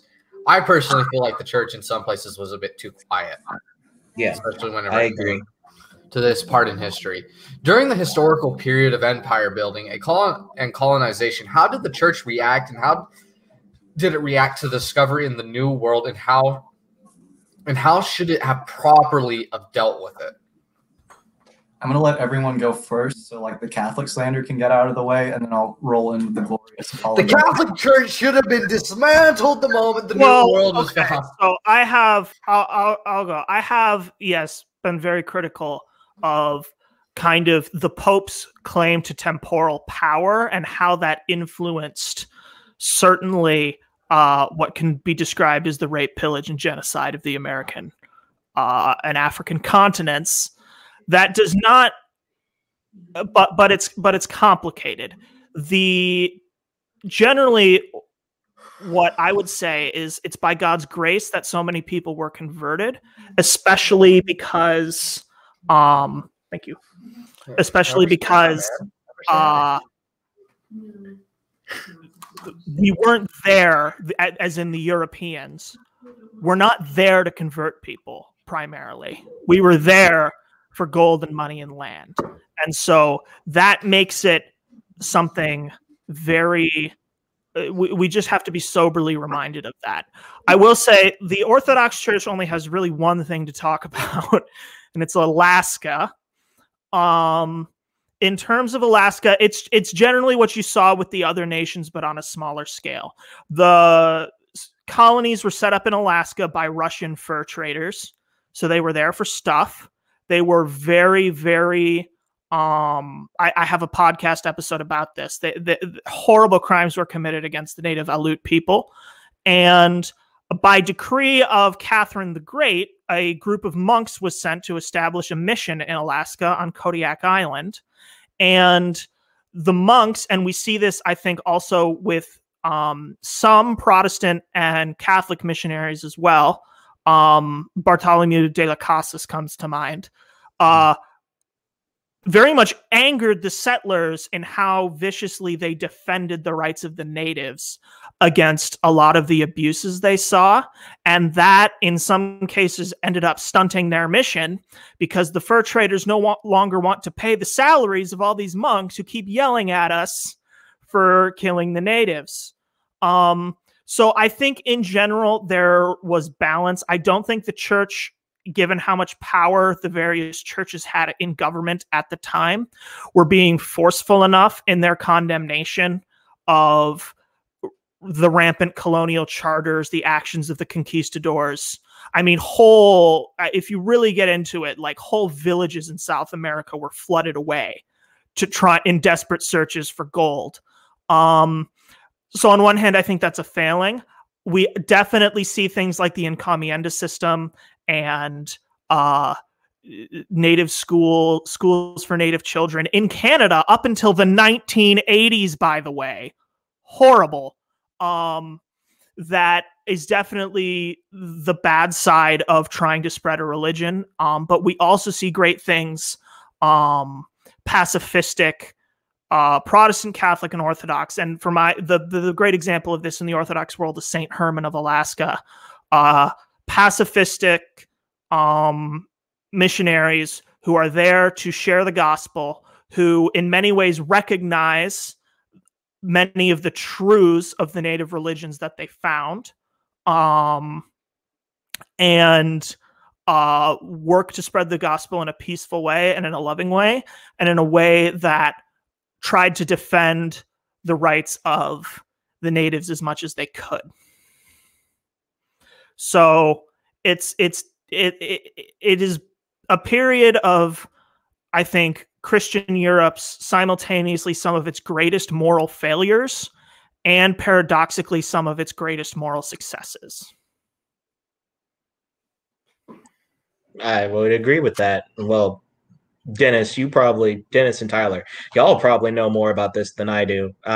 My knowledge of history, especially in relation to the interactions with the church, stopped after the Reformation, slightly after the Reformation, and probably come back around the age of the Southern Presbyterian. So you guys can have this one for me. Okay. By the way, if you'll hear a dog barking, I'm sorry. My dog is a filthy pagan. All right. He won't convert for some reason. I show him a cross and he's okay. So I'm going to be focusing on the Protestant end of this because I really don't want to do any Catholic bashing right now, because the Baptist Church has a lot. Love you too, Tyler. The Baptist Church. Okay. So first, let's create a dividend of churches that we can clearly put into being, you are filthy, you are a filthy piece of rag, and you did some good things, but you're still a filthy piece of rag. Starting with the Anglican Church, because they're usually the easiest to handle. So the Anglican Church, whenever they first came over, like that profile picture. So the Anglican Church, whenever they came over to the Americas initially, so this is like after the Virginia colony was founded, they were the missionary, I forget his name, but he was appalled by the treatment of the natives, because essentially the colonists and the natives were locked in this like gang war or gang turf war that went cold. And there wasn't really any discussion between them, but there was still like tons of abuses done by each other.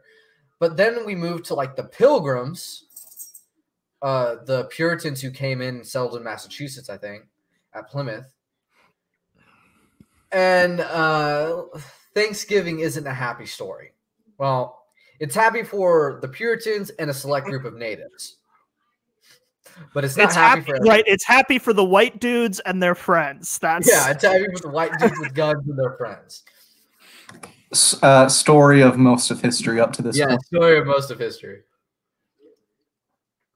Unless you're China. Well, cannons, Britain. Okay, but the Puritans get here, and they create this love-hate relationship that kind of lasted during the settlement of the initial 13 colonies. Like the colonies, they established themselves, they'd tussle with the natives, then they traded with the natives, and they kind of had this relationship going back and forth. And as soon as all the missionaries started getting here, really it's just the Anglican Church and the Catholic Church that are settling in this place. So they are criticizing the colonists almost every chance they got whenever the colonists did something wrong. But then you get the worst group of all. The Anabaptists, not the Quakers, but you get like the militaristic, who were they? The militaristic, started with an H. I am forgetting their name. The ones from France, the Huguenots. Yeah, the Huguenots. The Huguenots came. And that's where we start seeing a lot more violent and more reactions to the natives. Because I'll admit it, the Dutch Reformed Church came over, and, well, Takan, why don't you explain what the Dutch Reformed did in New York? Well, so I'll actually agree, because I did want to add one thing, which is, if I can put my professional historian's hat on for a moment. When the New World is discovered, race theory in Europe is not there. You have certainly national prejudices of the different nations towards both each other and non-European groups, but racism and race theory, as we know it through the last several centuries, developed because settlers wanted to find a way to justify their abuses over the natives of the regions they were in. And so, because initially the church kept calling them out. And in especially the American South, we see the development by the mid-1800s of a very explicit theology as to why you shouldn't baptize African-American babies, because once you did that, they would be your equal and you would have to, not own them. So it's a very in that sense, racism is a very tragic story of how people fought against the moral conscience of their own day to create a more immoral system to justify their economic greed. The Dutch specifically, I must admit, this is where I always say, technically I'm Frisian. My people were just done farming, and it was those dirty Hollanders that did it. But the Dutch very much are responsible for a lot of this developing, because the Dutch are good at one thing other than building underwater, and that's sailing. And they're very good at moving cargo. And so when the Atlantic Triangle starts, it is the Dutch and the Portuguese who get into the slave trade and foment this justification of the trading of human lives, and doing so theologically. And because the Netherlands was not a secular state, but the closest thing we could imagine to it in that time, they kind of get away with it because the merchants are the authority in the Netherlands, and they're nominally paying their dues to either Protestantism or Catholicism, but they're really there for the money. And so we see that in a lot of the early Dutch settlements are, in fact, some of the oddities in that they're the only places in the north where slavery was common prior to the cotton boom. So thank you, Takan, for talking about that. Now, going to the Methodist Church. The Methodist Church, in its own right, is kind of like, are you from the north or from the south? So George Whitefield, whenever he was doing his thing in the Methodist Church, tried to reason the ability to own slaves. This is what actually drove him apart from John Wesley and the Wesley brothers, because the Wesley brothers were completely against slavery, 100%. They did not like it at all. In fact, you could say that the Wesley brothers themselves were like some of the first abolitionists that actually hit the Americas, which is an amazing point to make in Protestant history. But I saved the Presbyterian Church for last. Yeah. Okay, so starting in Scotland, when the Presbyterian Church was founded, the Presbyterian Church were founded by who were called the rednecks. These were Protestants in Scotland that wore a red scarf or a red neck collar that said they were Protestant. Like, that was how they signified themselves as Protestant. That's how they signified themselves, especially as Presbyterian. Well, they get kicked out of Scotland. Go figure. because, you know, the crown of England doesn't really like anyone that's not Anglican. I think they first landed in Maine, right? No, Pennsylvania, somewhere around that area in the Northeast. And at first, the biggest mainstay of the Presbyterian Church is that since its foundation, it's always been a church that was established and has always fought for social justice for that period in time. Like, they were huge on it. They did not like the idea of slavery. They did not want to entertain anything at all about it. Well, eventually the Presbyterian Church grows across the Americas, and then the slave trade happens, or starts to happen, the Colombian slave trade. And that's whenever you start seeing kind of like the first big tears in the Presbyterian Church, because there are people that want to keep these slaves. There are people that are obsessed with their greed and their sin. Well, the first, I guess we can call it General Assembly, the first major General Assembly that happened for the Presbyterian Church in the Americas was because of that. It was, how do we deal with it? And it took several years for it to figure out how to deal with the natives and how do we figure out X and Y. But during that time, there were a lot of corrupt ministers. There was the Presbyterian Church, for an early point of its history in the Americas, was quasi Anakin Skywalker, the hero of the Republic, and quasi Darth Vader, the guy who killed all the Jedi mercilessly and looked at the younglings and was like, "Ha, barbecue."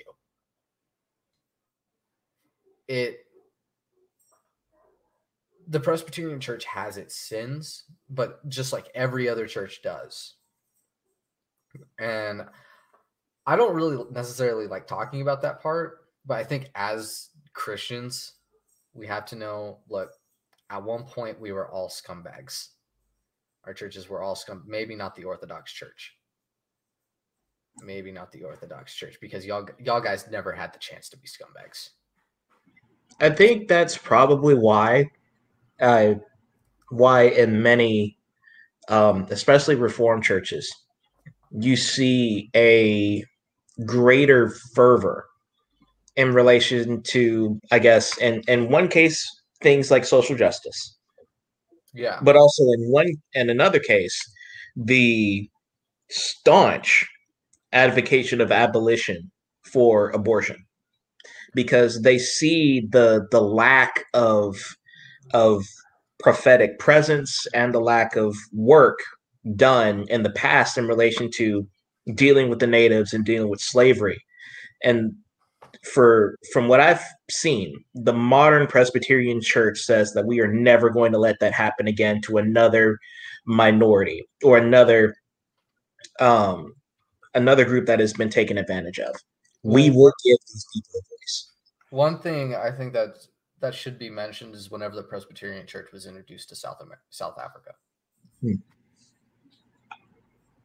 So the Presbyterian Church in that part of the world was very important to the ending of these social justice issues that were in that part of the country.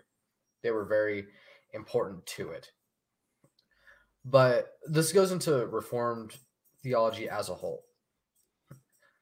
The Reformed look at our past, and while in a lot of places we're extremely happy that we've formed the theology we have in the ways we have through intellectual discourse and through fairness to others and seeing each other as equals, but we also see that we have also showed our depravity.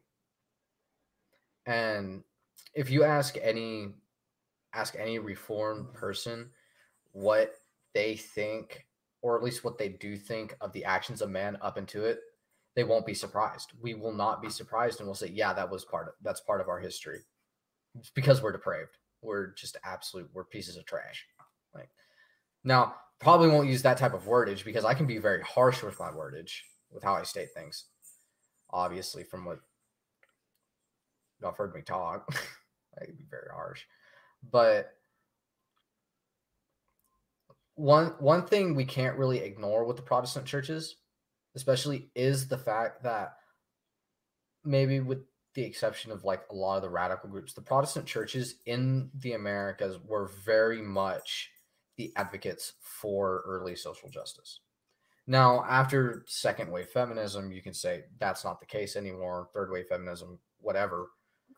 But that state is still there because a lot of the lawyers in early history came from these churches, came from whether they be Catholic humanitarian lawyers, Protestant humanitarian lawyers, or did the Orthodox have lawyers? Lawyers? Yeah. Did they pay for law education? Or did they teach law education?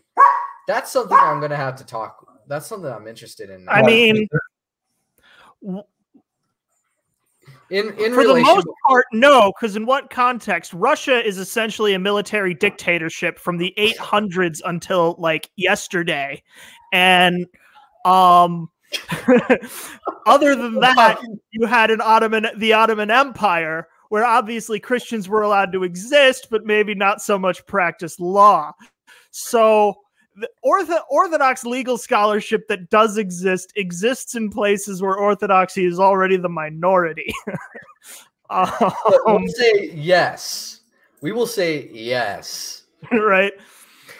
But the point I'm getting at is I think the church in its history has tried to do more harm than good.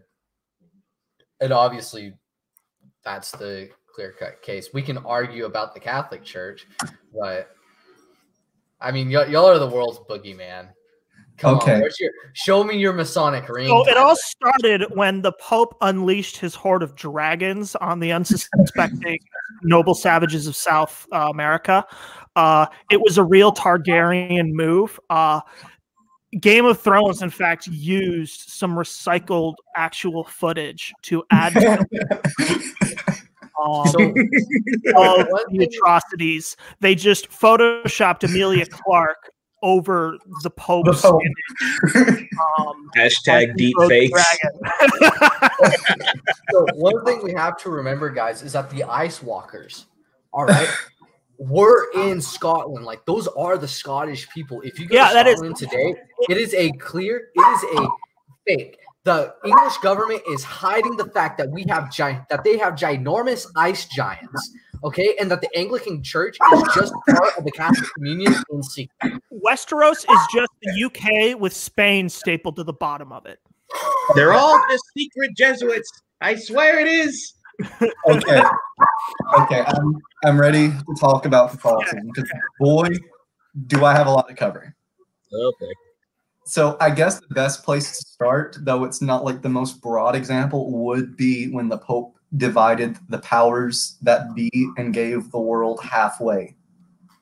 Half of it to Portugal and half of it to Spain. So let's look at like the political. Spain did nothing to merit this. I want to open up with that. Spain did nothing. Portugal was a militarily weak nation at the time, but the only reason the church gave Portugal half of that was because of their influences on religion and their aid to the church. Now we have to look at the time that this actually was happening. The church relatively recently had disbanded what was the papal army, like the armies that the Pope would have directly controlled to defend the Vatican, and all he had was the Swiss Guard.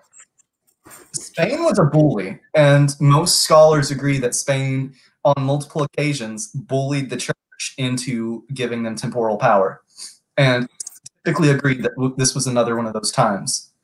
And this kind of speaks to the duality of man.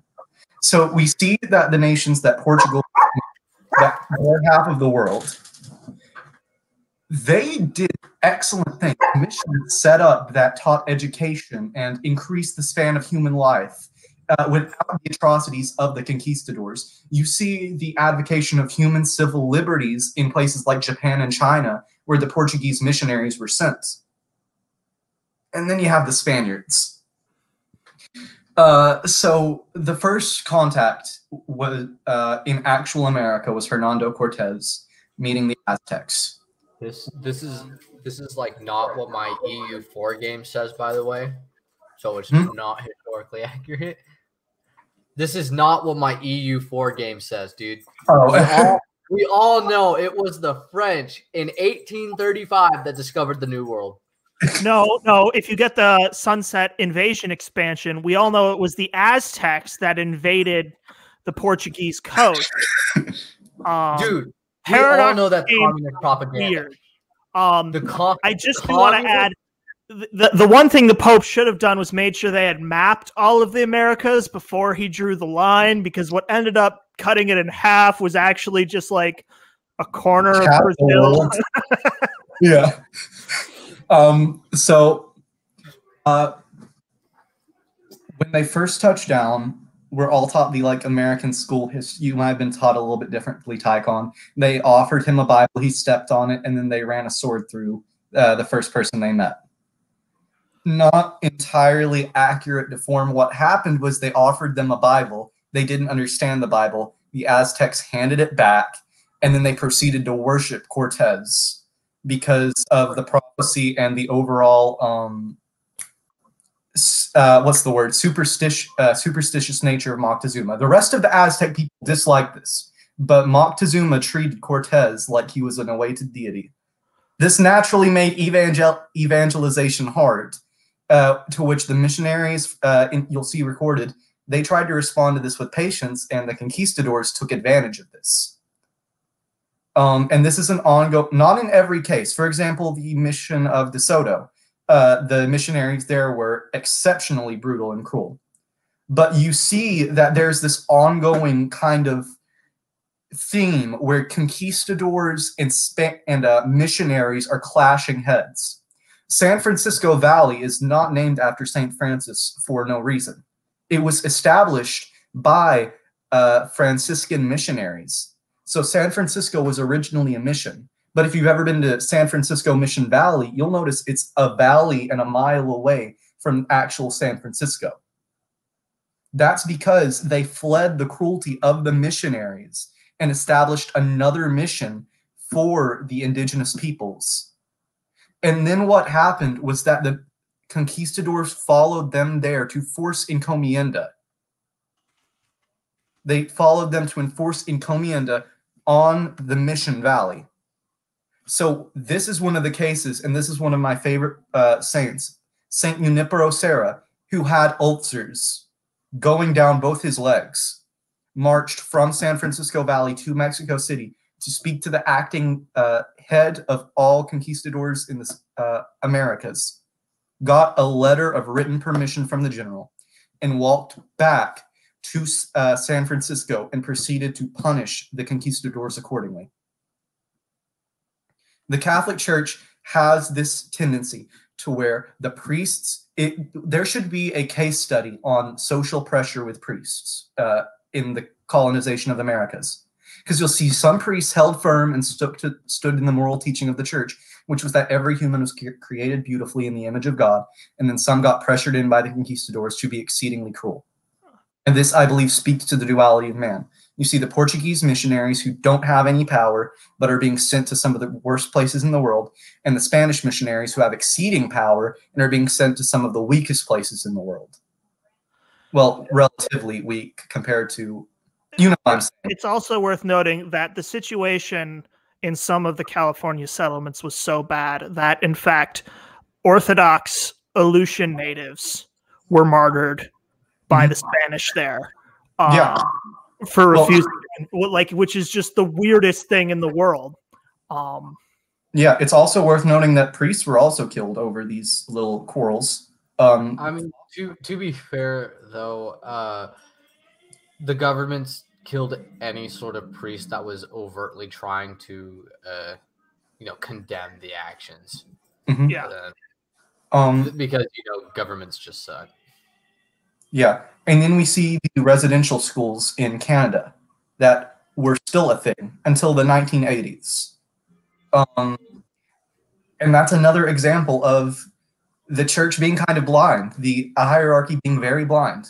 That was very similar to the selling of indulgences in the Middle Ages, where it was one diocese and the Pope was too busy being, I can't remember the bad family that was running at the time.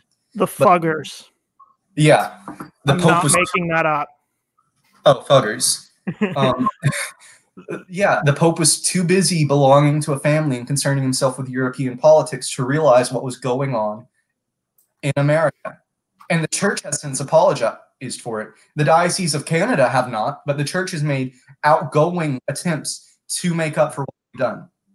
And then you see also the missionary schools ran by the nuns in Ireland.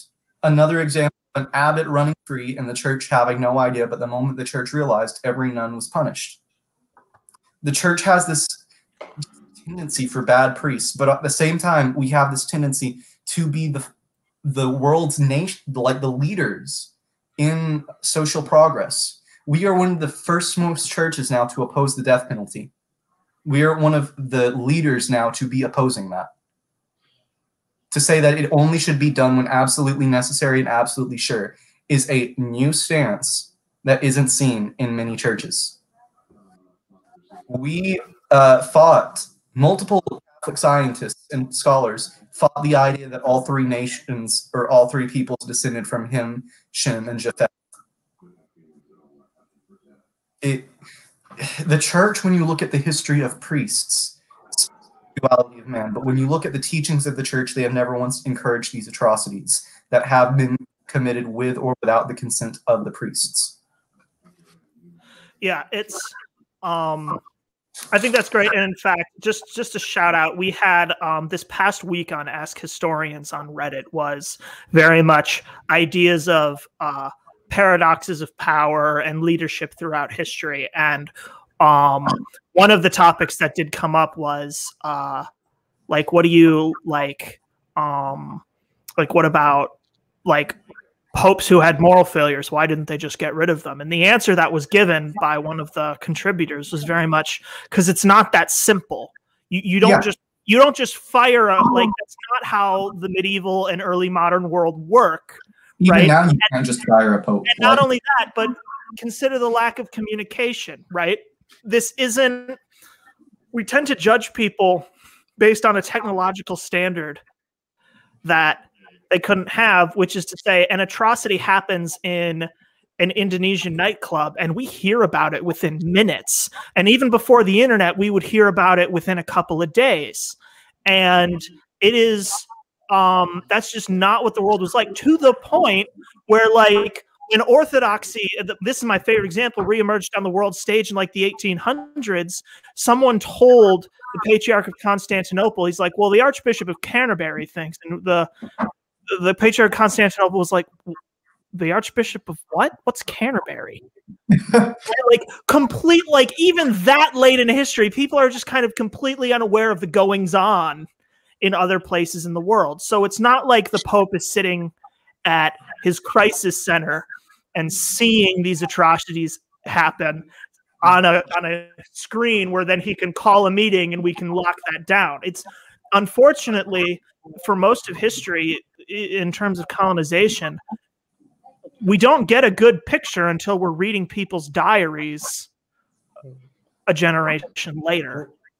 True students of history know that the Pope doesn't even use a flat screen TV. He uses a projector that has that is run on nuclear power and gives him like 80K imagery, dude. Right, but the trade-off is that the internet is really laggy, so he doesn't find out about stuff right away. You fool! He uses a crystal ball. That's how he keeps an eye on all of his dragons. Yeah. By the way, where Tyler? Where did the last dragon go? They're under the Vatican crypt. I'm actually planning a pilgrimage to see them, and so go defrost them. Can these dragons, if like you're nice enough to them, like you bring them like a medium rare steak, do you get like a free pass to heaven or something? No, technically that's buying an indulgence. We don't do that. But if you donate a steak, then you'll get indulgence.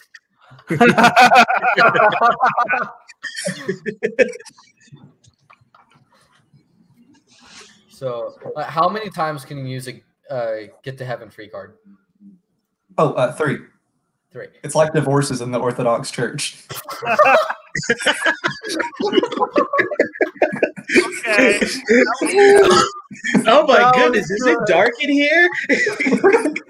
I just, That was some major shade. Good Lord. dude, I'm playing, of smelling that? course. Something just Oh, got no, that was a burned. good one. That was a good one. Dang. Okay, now we got some specific questions. All right. So, a specific question for Protestants: Are modern day evangelicals really Protestants, and should they be considered as such? I am going to get myself in a lot of trouble for this. To be honest, I'm going to have to say no.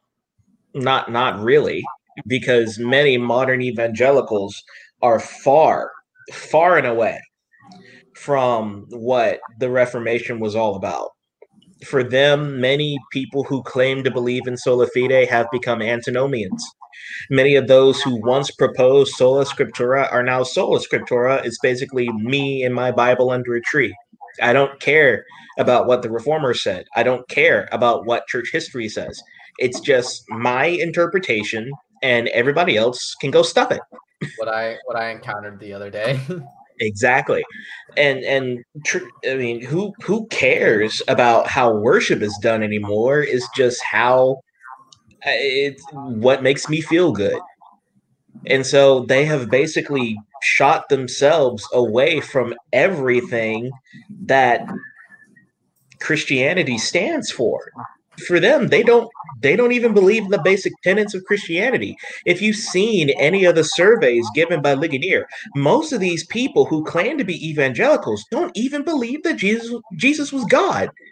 They're more like Jehovah's Witnesses. They believe that he is the first and greatest created being.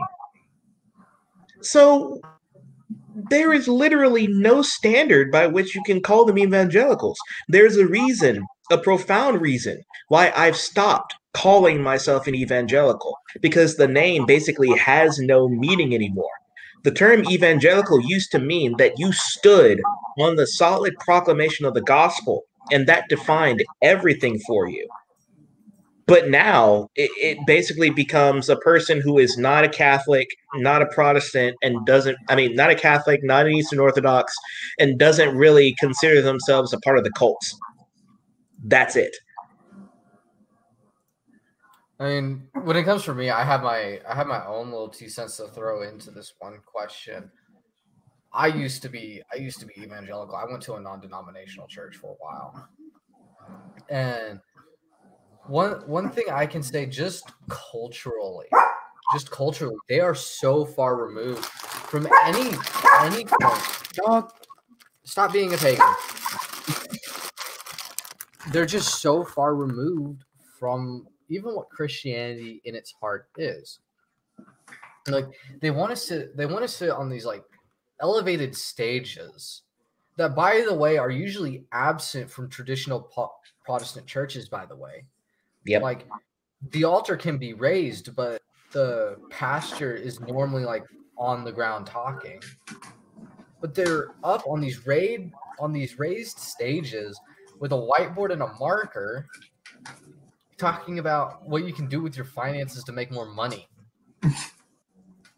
That's not Christ. They're not pastors, they're motivational speakers. Yeah, Christ told us to give away our riches. He told us to give away our wealth. He said specifically to the rich, "Are you ready to throw away everything you have for me?" Like, and whenever Paul was going through city after city, or the apostles were going city after city, they saw a beggar who couldn't walk, and he said, "I have no gold or silver to give you, but I say in the name of my Lord Jesus Christ, rise and walk again." Like, these people are completely avoiding Christianity in itself. They're not just avoiding Protestantism in its traditional sense. They're avoiding Christianity and what it means to be Christian, which means to throw away the world. I probably have another pet peeve that I want to get on, and it's on worship. And it's especially how we define what a true church is. I mean, even in the Protestant church, we have 3 marks. 3 marks of the church: the right proclamation of the gospel, the right and proper administration of the sacraments, and church discipline. You don't find any of these in the modern evangelical church. You don't hear the right preaching of the gospel. You hear motivational speeches and topical sermons. You don't hear anything exegetical.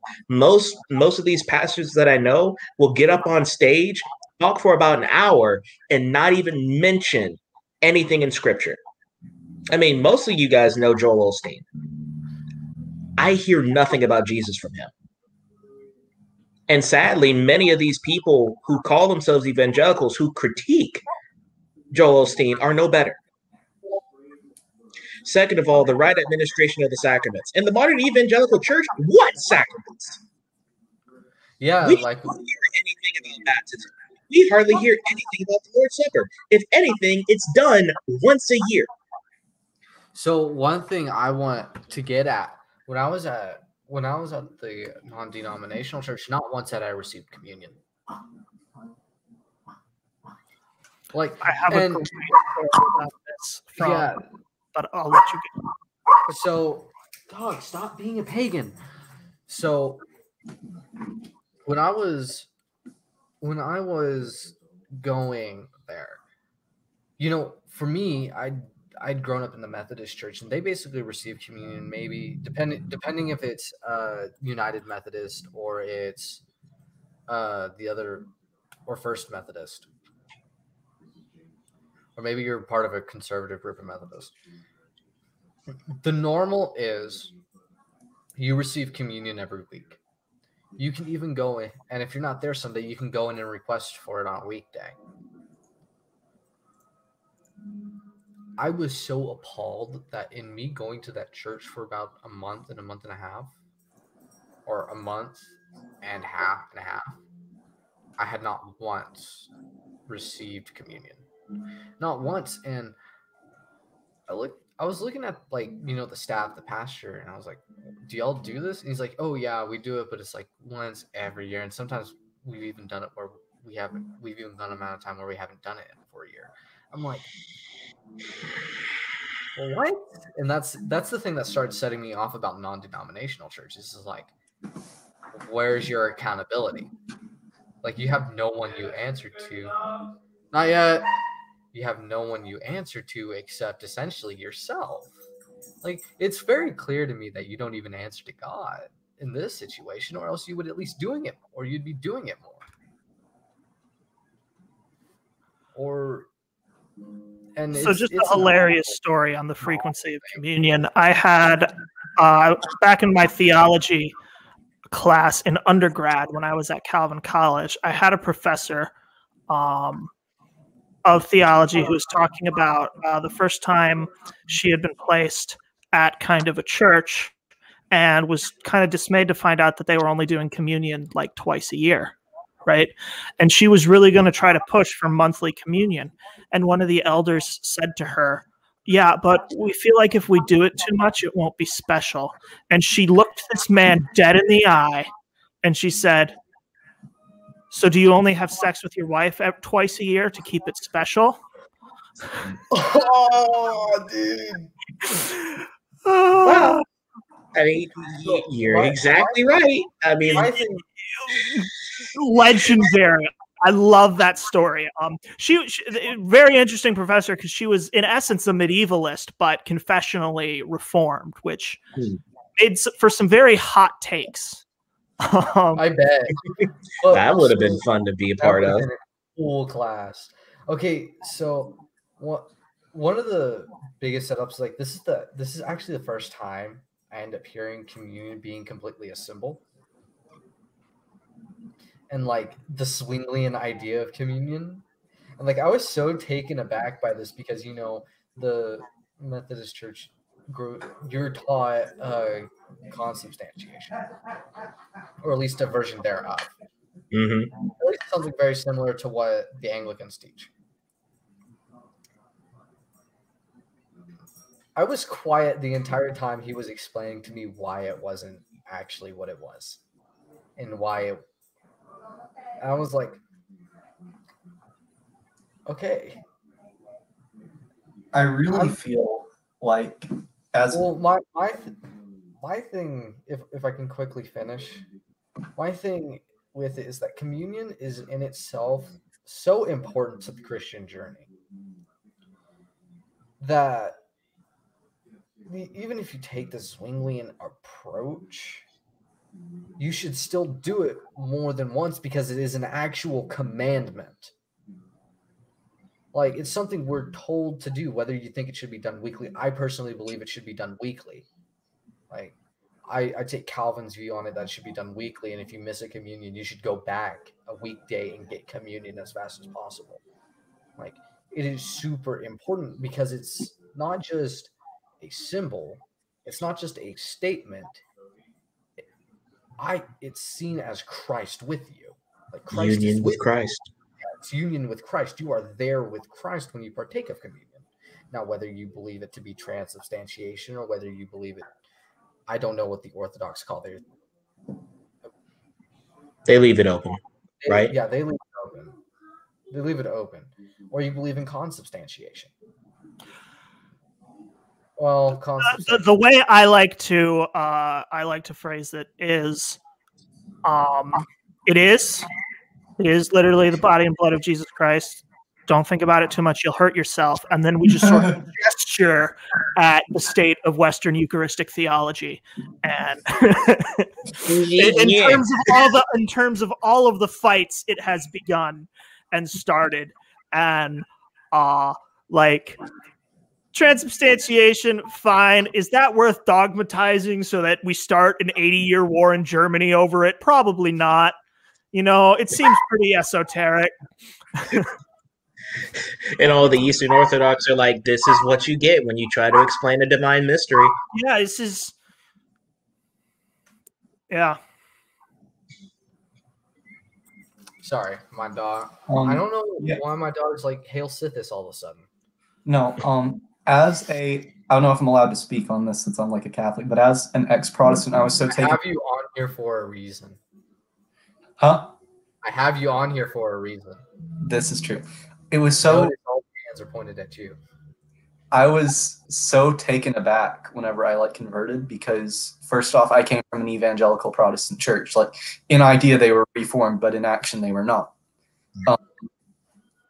So like I was taken aback when I converted to Catholicism. Not only were they doing communion, which they profess to be the body and blood, which I now profess to be the true body and blood of Jesus Christ. Not only were they doing this once a week, they were doing it every day and encouraging you to take it every day. And then on top of that, weekday, sometimes the priest won't even give a homily.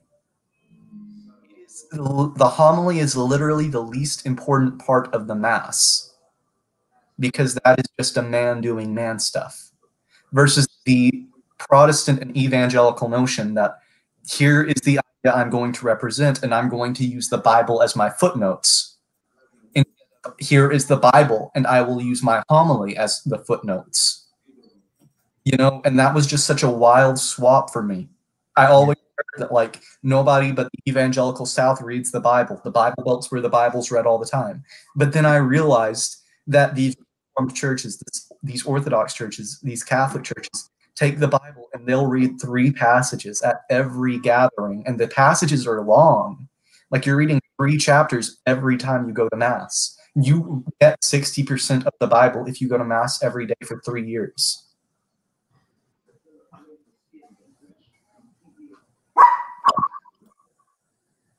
Am I the only one who's slightly complaining that most evangelical churches don't have a second service anymore? Us Reformed do. Oh yeah, us Reformed. But most the Reformed are losing it. It's death by 1,000 cuts. The RCA stopped, so they formed the CRC. CRC stopped, so they formed the URC. And it, you know, that it's just the way it's all part of the plan, my dude, to spread the church everywhere. Entropy. We're spreading the church everywhere, dude. It's just one of our plans. Whenever we're done getting like every single thing we can think of out there, we're going to like converge into one singular entity. It's called playing the fusion card from Yu-Gi-Oh. You've activated my trap card.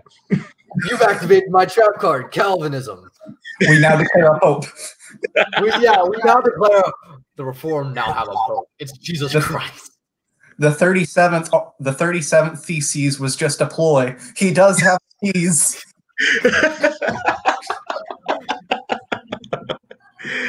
Oh my goodness. Well, brothers, we have reached the 2-hour mark actually. So, right. And I have a meeting to get. Okay, well, anyone want to pray us out? I'll take care of it. Yay, I'm not the one doing it this time. Y'all are interacting. Yay. All right.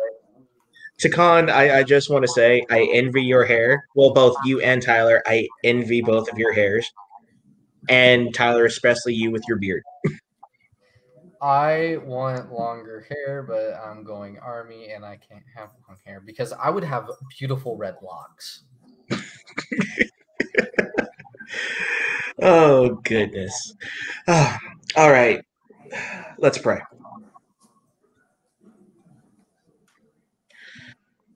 Father, you are the creator of all, and we thank you for being just who you are, not only being the creator, but also being our redeemer.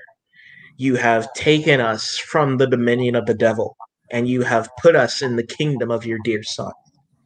Father, we thank you for revealing yourself to my brothers here, and thank you for placing us in our appropriate places.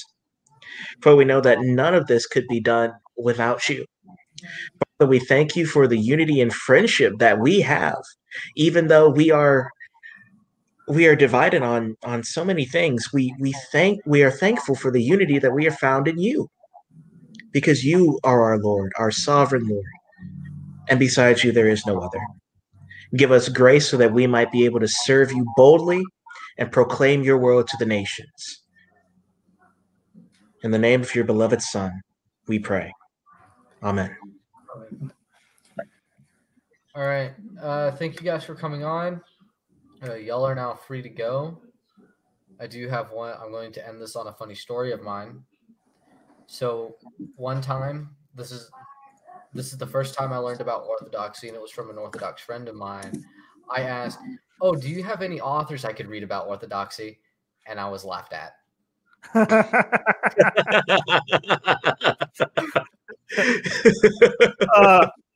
If they ever do an autopsy on Metropolitan Callistos Ware when he reposes, they're going to find that his back was made out of solid steel for carrying the weight of explaining Orthodox doctrine in English and being the only one to do it for the better part of 50 years. Oh my goodness. He needs an apprentice. Indeed. You are the chosen one. No, not me. Takon, you have been voluntold. I'll see y'all later. All right, see you later. All right. I got to go. Much reading to do. Bye. Bye. All right, guys. It's been good talking with y'all. It's been good seeing y'all. I'm going to log off. I'll be on my Discord defending Christianity as soon as I feed my dog, who is about to start barking and now.